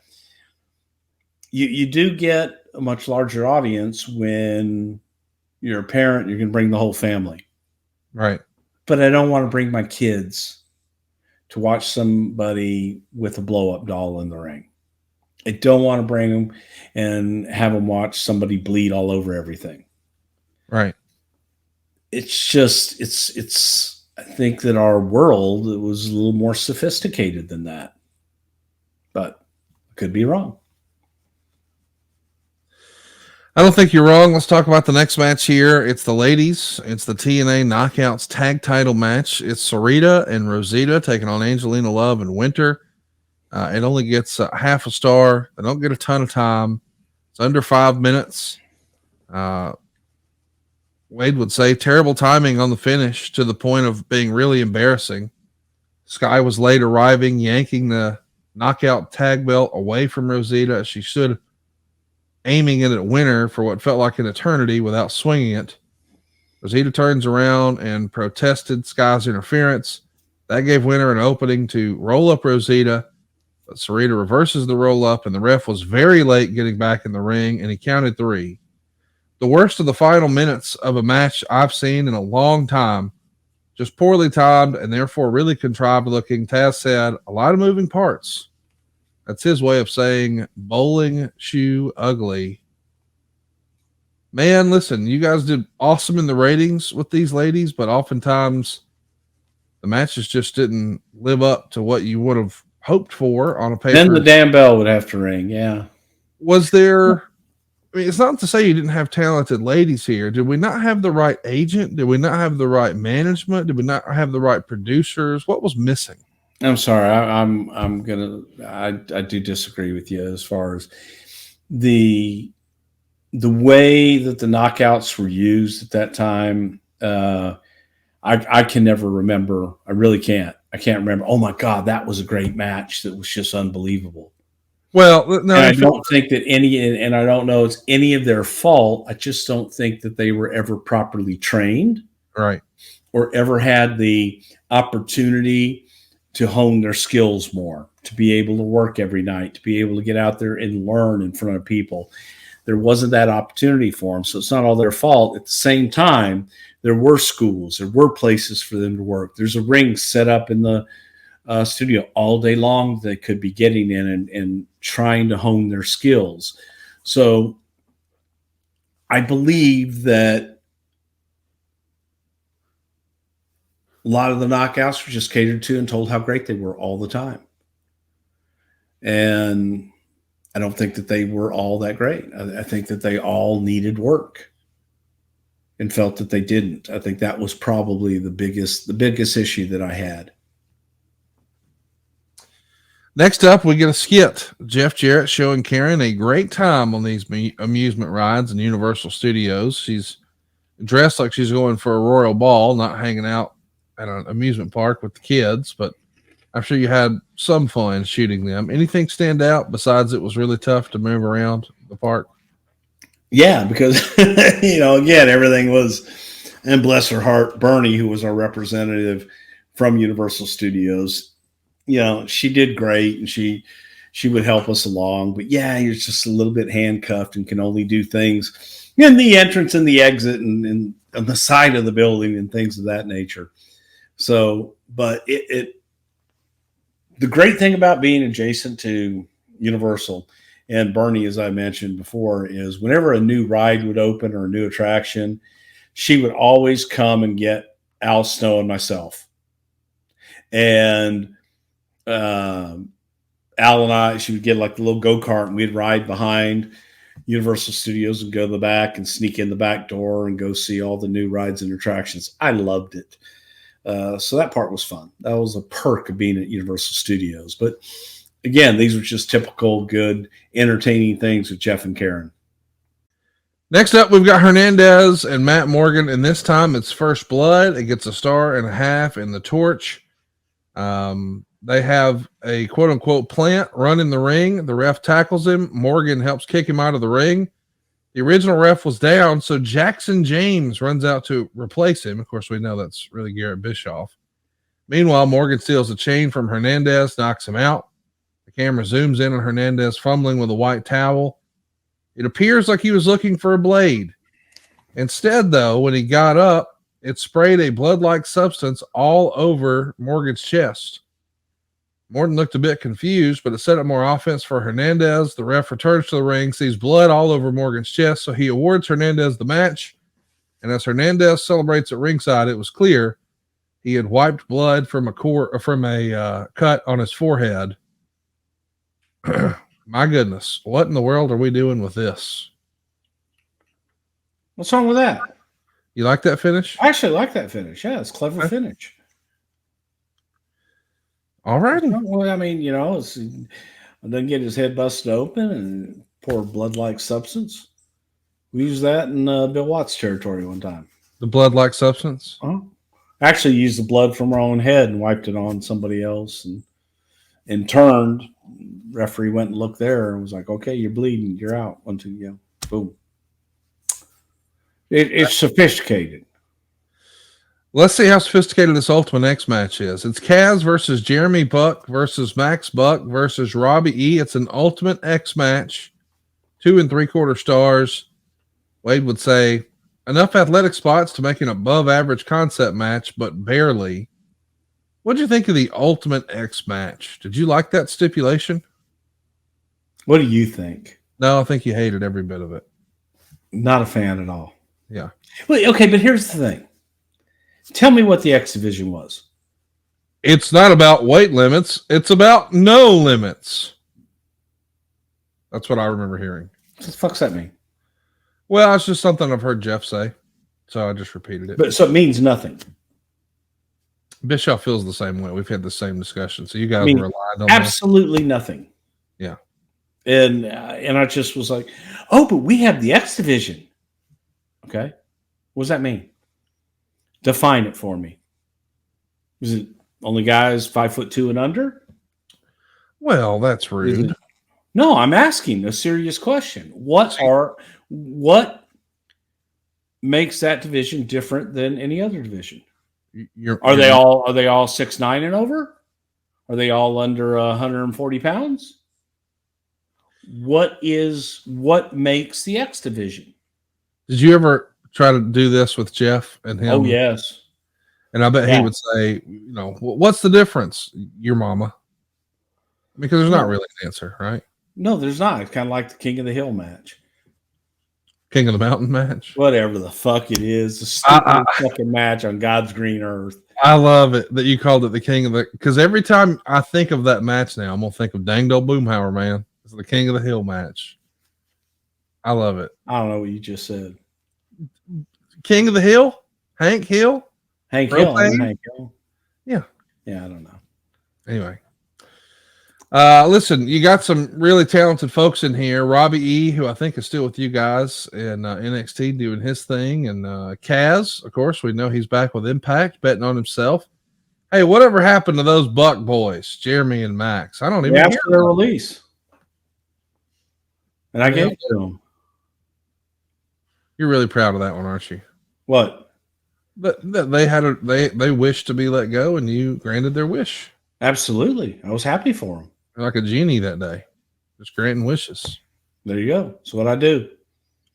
I make wishes come true. Next up, we got Beer Money taking on Inc. It's the TNA World Tag Team title here. And Wade would say, this was the first match that felt like a standard basic wrestling match, but with some good workers who didn't need crutches or gimmicks to fill 10 minutes. It didn't add up to be a great match, but it was fine for its position on the card. 2 3/4 stars. Beer Money get the win. Were you surprised to see that Beer Money never had a run in WWE? It felt like they could have been a WWE tag team to me. Yeah, I think they could have. Yeah. I really do. I think they definitely could have. But I don't, I think that James was another one that kind of extremely talented guy, gift of gab. But was either afraid of success or just, couldn't go on to that next thing. Really liked where he was in the pecking order, where he was. Any similarities to your brother, Tom? I know once upon a time you were excited to tell Tom, hey, we can get you a WWE gig here. We just got to cut your hair. You think maybe if you manscaped James Storm, it would have happened? I wouldn't want to manscape James Storm, though. Well, you could have hooked him up with our special promo code, STW. My man could have got 20% off and free shipping. Guys, if you didn't already know, it's tax season here in the U.S. So you know what that means? It means that Manscaped is here to make sure your paperwork is done and your boys downstairs are having fun. Make sure you spend your tax return money on the important things this year, like family, friends, and ball deodorant. Join the 8 million men worldwide who trust Manscaped by going to manscaped.com. Get 20% off and free shipping with the code STW. What better way to invest your tax return than into yourself? Come on. Manscaped has the full package from head to toe to get you all of your money's worth this April. The Performance Package 4.0 is the ultimate bundle you need to reinvent yourself and your confidence. It starts off with that Lawnmower 4.0 trimmer. It's the star of the show. It's going to go ahead and give you an LED light so you can also navigate in the dark. Maybe you want to cut your ball sack in the dark. You know, trim off all that dick hair in the pitch black. You can. You got an LED light. Why not do it in a hot tub too? It's waterproof. Why don't you just get in the shower, butt ass naked, turn the water on, turn the lights off, and then start trimming? You do that, don't you? Well, I don't worry about it because I know it's got skin safe technology to help reduce nicks, snags, and tugs. So I ain't worried about it. I got an LED light on the motherfucker. I'm all set. By the way, the brand new Weed Whacker 2.0 is here. This is the ultimate ear and nose hair trimmer, and now it's been revamped with a new and improved blade and motor. I think this might actually be the best one yet. By the way, they got everything else you need. You got stinky balls? I know Dave Silva does. We know it all too well. That's why we made sure he got the Crop Preserver. It's anti-chafing ball deodorant and moisturizer. Especially good if you're a fat guy.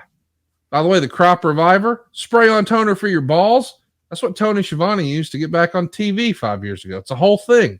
Try it out right now. Manscaped even got beard products for you. The Beard Hedger Pro Kit, it's the head honcho. You got 9+ products, plus your wet goods, everything you need to craft that signature look. I want to mention too, seriously, this is Testicular Cancer Awareness Month here in April. Manscaped has partnered with the Testicular Cancer Society to bring awareness to testicular cancer, men's health, and early cancer detection. But we want you to get 20% off and free shipping with the promo code STW at manscaped.com. That's 20% off plus free shipping with the code STW at manscaped.com. Don't just get your money back, get your swagger back with Manscaped. Bruce, when was the last time you trimmed all your dick hair off? Got real clean down there. Well, I can tell you this. I did the Weed Whacker last night. Right Really? all up in my nostrils. Well, you know. Have you used it in your ear holes lately? Absolutely. Yeah, it's kind of a ritual. And it's weird. This goes under the TMI deal. But I always go to my nose first, and I start to go to my ear, and I go, oh, no, I got to clean it off first. I think you should go ear first. I ain't got no boogies or nothing. No. I do feel like you breathe better after you get all your nose hair out of there, though. Yes, you do. Yeah. But you don't have like things like, I always have just like one to kind of get out there and stuff. And just boom. Check it out, boys and Here's girls. the thing. This one doesn't pull or snag like all the rest of them. It is, and you know, we do a lot of ads. We do a lot of things. This is absolutely the best Weed Whacker, nose hair trimmer, ear hair trimmer, anywhere on the market. Blows everybody else out of the water. Yep. Check it out, manscaped.com. Don't forget to use our promo code STW. You're going to be so glad you did. All right, let's talk about what we got next here. Christy is going to be interviewing Matt Hardy and Ric Flair backstage. Ric Flair is going to endorse Matt Hardy's cold-blooded nickname. And, yeah. There's that. It's mentioned in the write-up in the Torch. This is directly from Wade's newsletter. Hardy had those 2/3 closed, glassy eyes, but less slurring of his words than usual. This is Matt Hardy, by the way. Let's talk about the match. AJ Styles versus Matt Hardy. Ric Flair in his corner.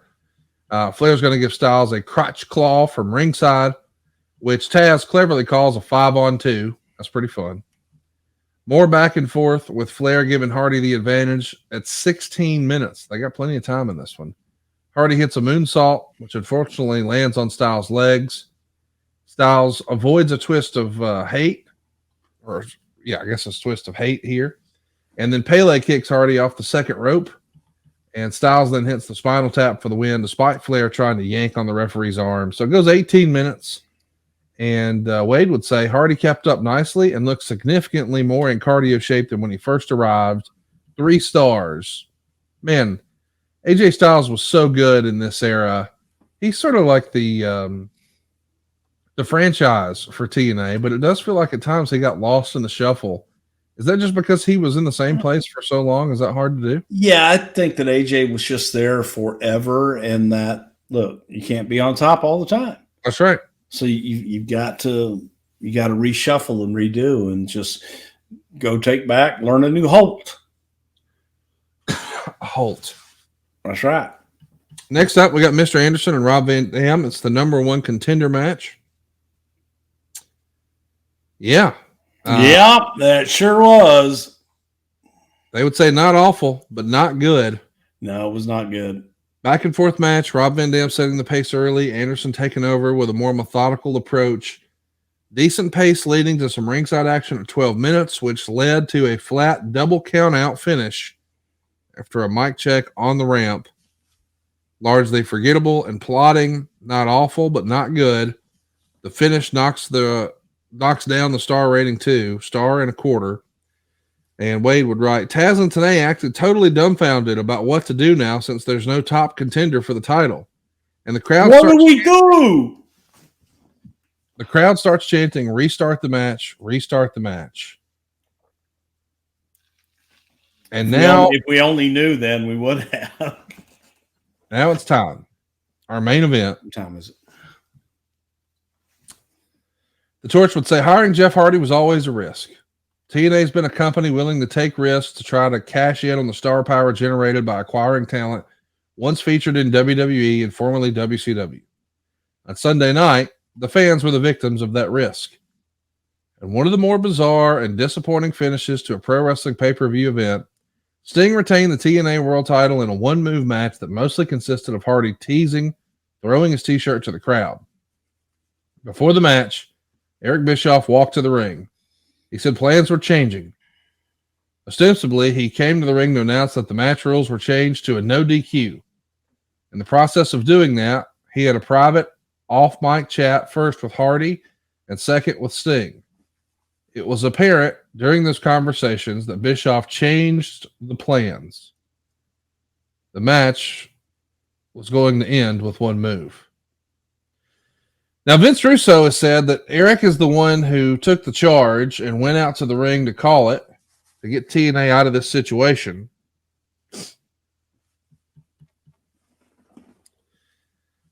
This is uncomfortable. Talk me through it. What do you remember of this? It was horrible. We were at Gorilla, and it's time for the match, and we're looking for Jeff. Where the hell is Jeff? Where the hell is Jeff? So he's explaining, where the hell is Jeff? No Jeff. And so I ran out the studio, and I see two guys carrying Jeff. I thought he was passed out, and he actually may have been, but he's over both their, his arms over their heads, and they're dragging him, and his feet are just dragging the ground behind him. And I run, I'm like, what happened? Go. Found him in his locker room. Oh, God. Like, is he awake? Is he what? Jeff? And he was and just out of it. So I'm like, holy shit. So I ran back, and Eric was there, and Sting was there. I said, man, dude, we can't send it. We can't do this. I don't even know that he can't walk. They're carrying him right now. And so they get him through the door, and they're like throwing water in his face and just trying to get him to drink something and all this stuff. And he's out of it. Russo was in the truck, and I want to say, I think Dixie was in the truck too, but I'm like trying to talk to him and tell him what's going on. We got to make a call, right? Yeah. And Eric's there, and like Dixie doesn't want to cancel the match. I wanted to cancel the match. I was like, we need to come up with something else, whether we send Anderson out or something. While this is all happening, this panic, what's happening in the ring? Is this the double count out? Okay. So no. This is before anybody made an entrance. No, I'm saying this isn't the match prior. That match is out of the ring. That match is out of the ring. Like, we're looking for Jeff right now. Right. And so then Eric and I talked, and I was like, dude, I don't think you should send him out. And then Jeff comes walking up. Now he's swaying, and he's like, what? You know, and then they hit his music, and he goes. And I'm like, oh, fuck, man, this is going to be bad, dude. And Eric and I were talking, and we talked to Sting, and Sting was livid. And we're trying to figure out what we're doing, trying to talk to Dixie, trying to talk to Russo and everybody on headsets. And like their city, and this, I will say this kind of pissed me off, but at the same time, I also understand it. They sat in the truck. I mean, nobody came to see it for themselves. Right. Eric and I were the only ones that were there that actually, you know, looked in Jeff's eyes and went, oh God, we've got an issue here. And Dixie finally, you know, to her credit and to Russo's credit, they were like, you know, make the call. And I'm there doing backstages, I'm advising, I'm doing all this other shit. And by this time I knew that I was going to be taking over talent relations, but nobody else did. I got you. And I told Eric, I said, man, Sting's just got to go out and beat him. So we talked just real quick. And I mean, you're talking about all this happening in seconds. Right. Feels like it's slow motion. Feels like there was a lot more time than there was, but there really wasn't. And Eric hit my music. Eric went down and interrupted it. And he went over and told Jeff, it was like, hey, man, you know, you're going to drop the title. He's going to hit you with one move and pin you. And that's it. And walked over to Sting and said, because Sting was, God, I can't remember. I could never remember seeing Sting pissed. Sting was pissed. And he told Sting, and Sting was thinking, you know, I may be able to get a match out of it. And he's like, nope, don't get a match out of it. Just pin him. And Sting did the one move, rolled him over and pinned him. And Jeff tried to kick out. Yeah. You know, you can see Jeff does try to kick out, but Sting held him down. We told the referee, count to 3. I don't give a fuck if he kicks out on 1. Count to 3. So Sting came back. Sting was pissed. They bring Jeff back, and they bring Jeff right through us and take Jeff out. And that was the last time I saw Jeff Hardy until we brought him back. And I was already in talent relations at that point. And I would ask everybody, it was like, where are we on Jeff Hardy? What did we do? And they're like, what do you mean? I said, well, he hadn't been to TV. He's still getting paid every week. What are we doing here? Right. You know, the guy is so fucked up he can't go out and have a match. And then he leaves, and who has talked to him? No one had spoken to him. He was just sitting home collecting a check.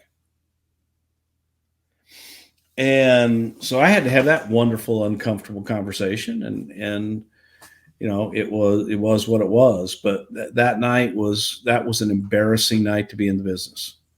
Horrible. Just so unprofessional and horrible. But the thing was, we had all seen Jeff throughout the day. We saw him throughout the night when the show started. He was just Jeff Hardy bouncing around, and Jeff. And whatever it is he did, whatever it is he took, hit him right at that moment. And it was terrible. That was a horrible black eye. Is that the most embarrassing pay-per-view thing you remember being associated with? Like, I mean, it's up there with like Legends of Wrestling, that disaster from Mississippi years ago. Yeah, it was pretty damn bad. Yeah. It was I guess the part about it that was so bizarre was that everyone had seen Jeff, everyone had spoken to Jeff and interacted with him all day long. And there was no sign of anything. And then he's just not there when it's time to go out for the match and, you know, walk out and see those guys dragging him. I'm like, oh my God. And it was 2 big guys dragging him. the fact that he walked to, I don't know what it was that made him catch his snap either. Whether, they're giving him water, they're giving him Coke, they're throwing shit in his face. And he's like, yeah, okay, I'm fine. Just, not good, not ideal by any stretch of the imagination. And definitely not something that you want to face in the final segment of a live television show. No. So, but kudos to Sting for going out and doing what he needed to do. Sting, of course, holds Jeff down for that 3. You can tell Jeff's, out of instinct trying to kick out.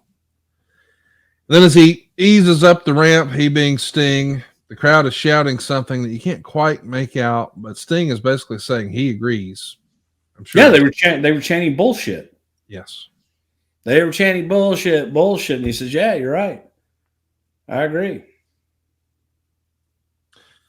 The Torch would write, this outcome may have been more damaging to TNA as this had been a bigger pay-per-view, but the pay-per-view seemed to be amongst the least buzz-generated shows in TNA's monthly pay-per-view history.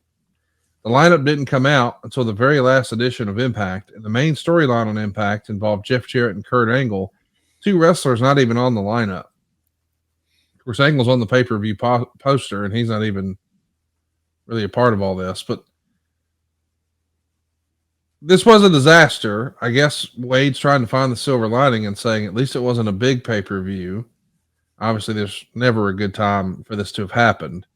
Hulk even posted on Twitter in response to a suggestion that maybe Jeff Hardy should be fired. Quote, brother, we're trying to get everything sorted out. I feel bad about some of the situations that have to be dealt with. Jeff's brother, Matt Hardy, also stopped short of defending his brother, saying something like he's had plenty of practice over the years. Well, today has been quite the interesting day, to say the least. And yes, Jeff is fine. I'm fine. Just sore from busting my ass last night. I mean, I think you and I both like the Hardys. I mean, they're good. Oh, absolutely. I feel bad for Matt because it does feel like whenever Jeff gets into any sort of shenanigans, people always look to Matt like, what's going on? He's in a really bad spot there too, is he not? I think, during this time, I don't think Matt could throw stones. No, I'm with you on that. I understand that was certainly implied in the Torch, but I'm just saying, like, when the internet at large at times tries to hold people accountable for other people's actions, I just don't think that's necessarily fair. No, it's not. I mean, everybody needs to be accountable for their own actions and stand up and take the responsibility and do something about it.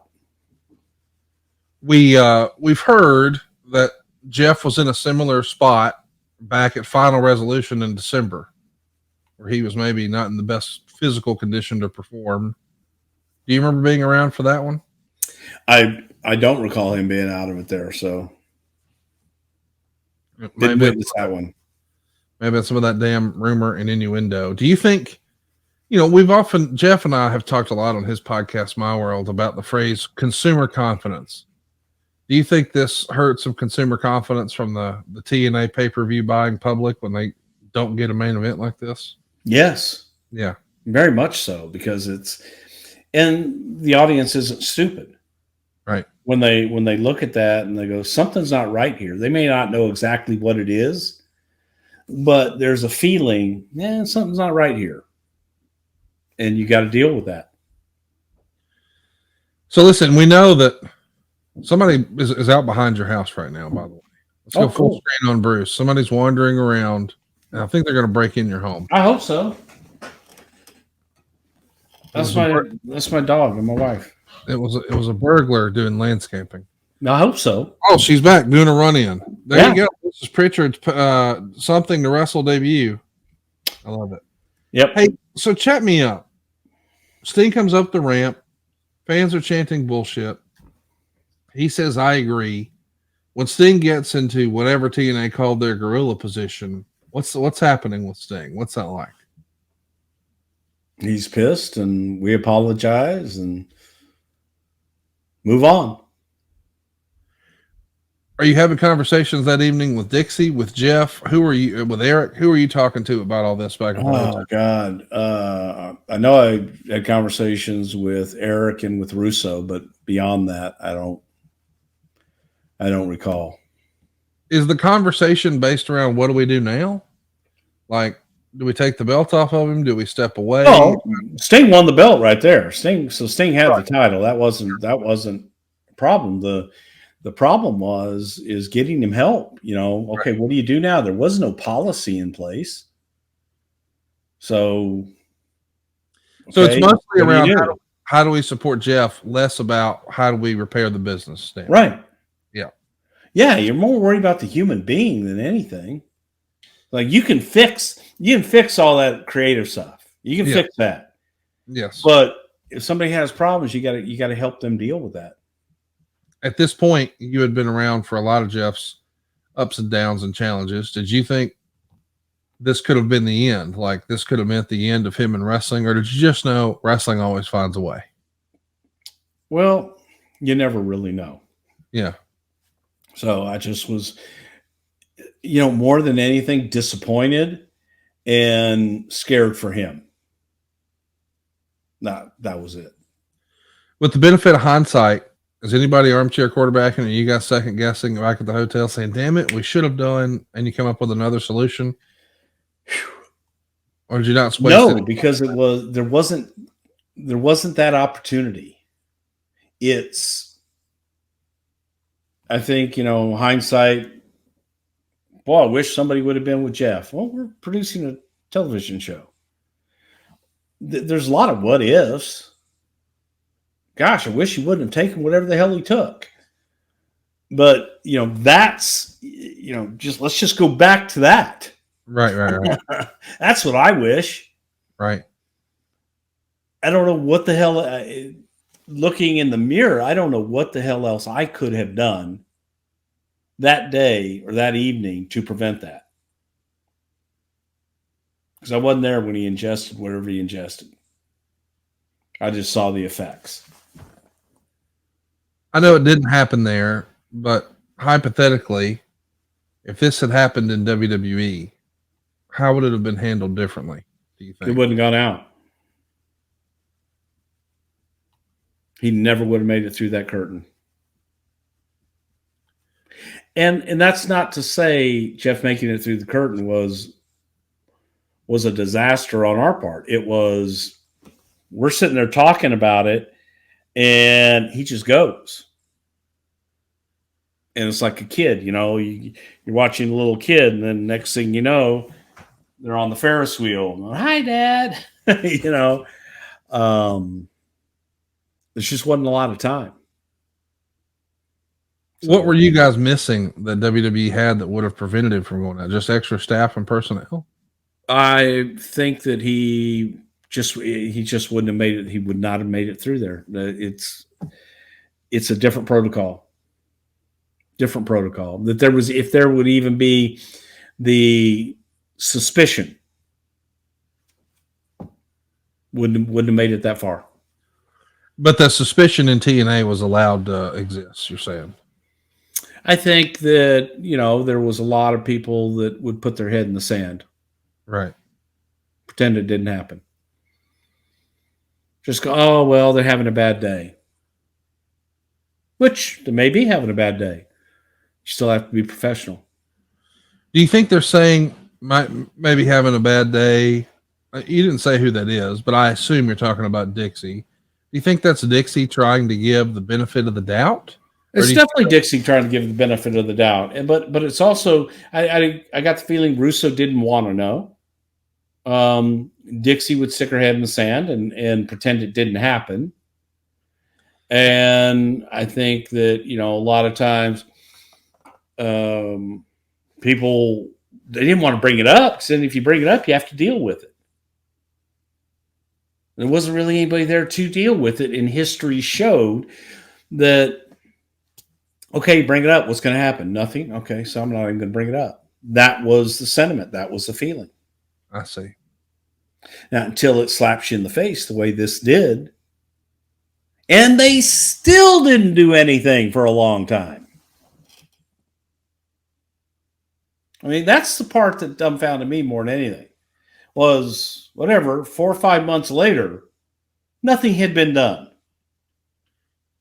I was like, what the hell are we doing? No consequences, you mean? Yeah, no consequences at all. If anything, screw up, go home, keep getting paid. If you had it to do over again, would you do anything differently? I think probably try to just keep Jeff from going to the ring harder. Right. Wouldn't even let him in. But that's hindsight being 2020. And that probably would have been our preference.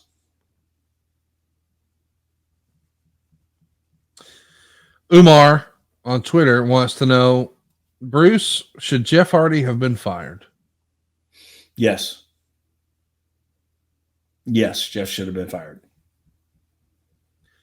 Was the thinking at the time that firing him wouldn't be helping him, or that firing him would be helping WWE? WWE wouldn't have touched him. Yeah. And firing him, in my opinion, would have moved him along the path to get help a lot quicker than it did. Because doing nothing happened. Do you think Dixie didn't fire him out of her own self-preservation for the company? I think that Dixie genuinely loved Jeff. And she didn't want to see him hurt, didn't want to see anything bad happen to him. And I just think the tough love approach would have been better to say, hey, man, go get better. We're here. I'd love to have you back clean and sober. But I don't think that she wanted to cut those chains. Kylan Furlow wants to know, had the match gone off as planned, was Jeff set to go over? You know what? I don't even remember. I don't know. Well, what we do know is that if you want to get that ding dong real hard, all you need is our friends at Blue Chew. They've been a sponsor of ours for a long time. And if you haven't tried it yet, what are you waiting for? This episode and all of our episodes are sponsored by Blue Chew. Remember the days when you were always ready to go? Well, now you can increase your performance and get that extra confidence in bed at BlueChew.com.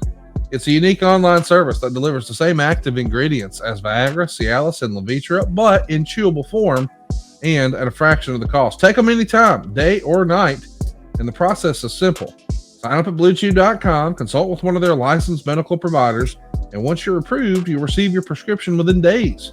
And here's the best part. It's all done online. That means no visits to the doctor's office, no awkward conversation, no waiting in line at the pharmacy.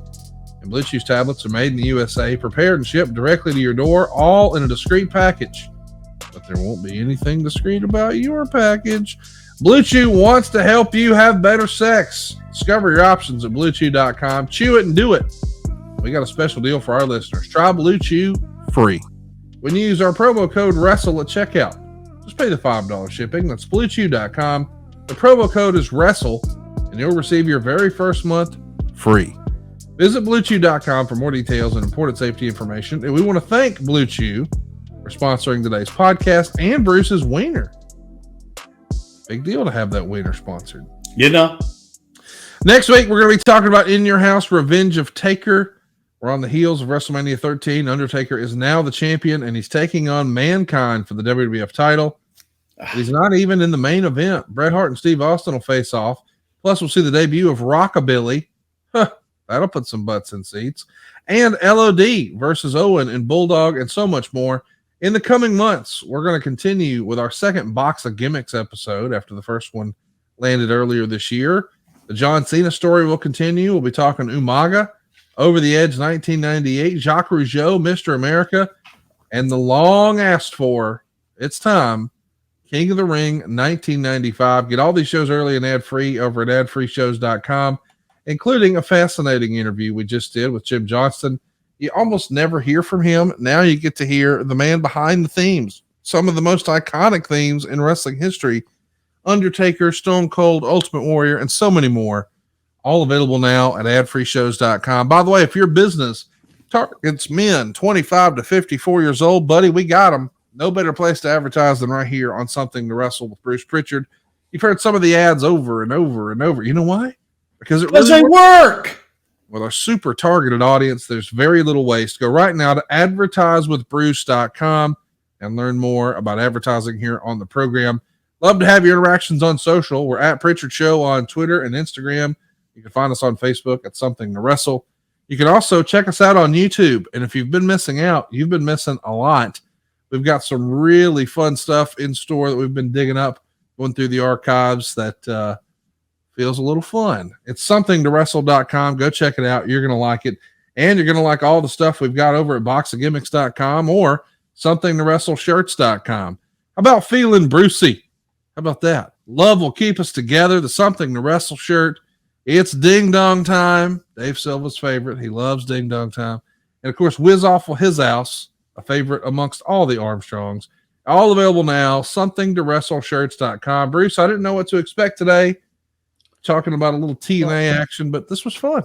Well, you mentioned as well in a roundabout way, I don't talk about current things, but I did have the pleasure of seeing two old friends, Greg Valentine and the Honky Tonk Man, over WrestleMania weekend, and only got to spend like 2 or 3 minutes with them, but it was absolutely wonderful to just reminisce with those two guys.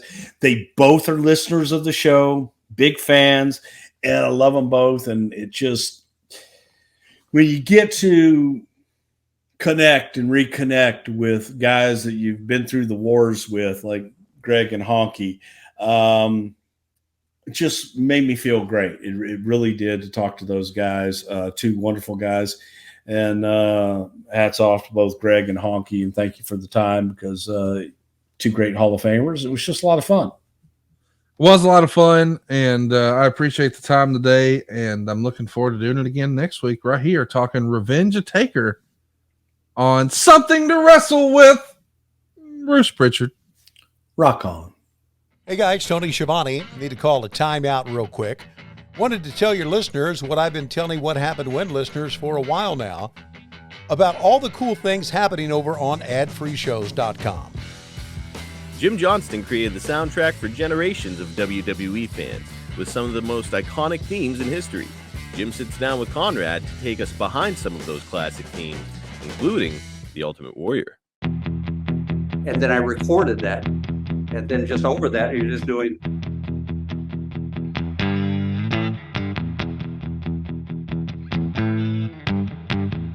it's so simple, but that's what felt like him. Plus, an all-new edition of the book is here, as David Crockett takes us page by page, gate by gate, through the JCP booking logs of April 1985. On Sunday, April 14th, you start the day with a 2 p.m. show in Richmond, Virginia, 43 grand. An hour later, Asheville, North Carolina kicks off, and it's another 63-63. But then that night, you guys all cruise to Atlanta, $31,000 at the gate. Talk about a banner day for Jim Crockett Promotions. This is hard to beat, man. That's just a small taste of what we got waiting for you. With 4 levels to choose from, see for yourself why ad-free shows is the best value in wrestling today. Sign up now at adfreeshows.com.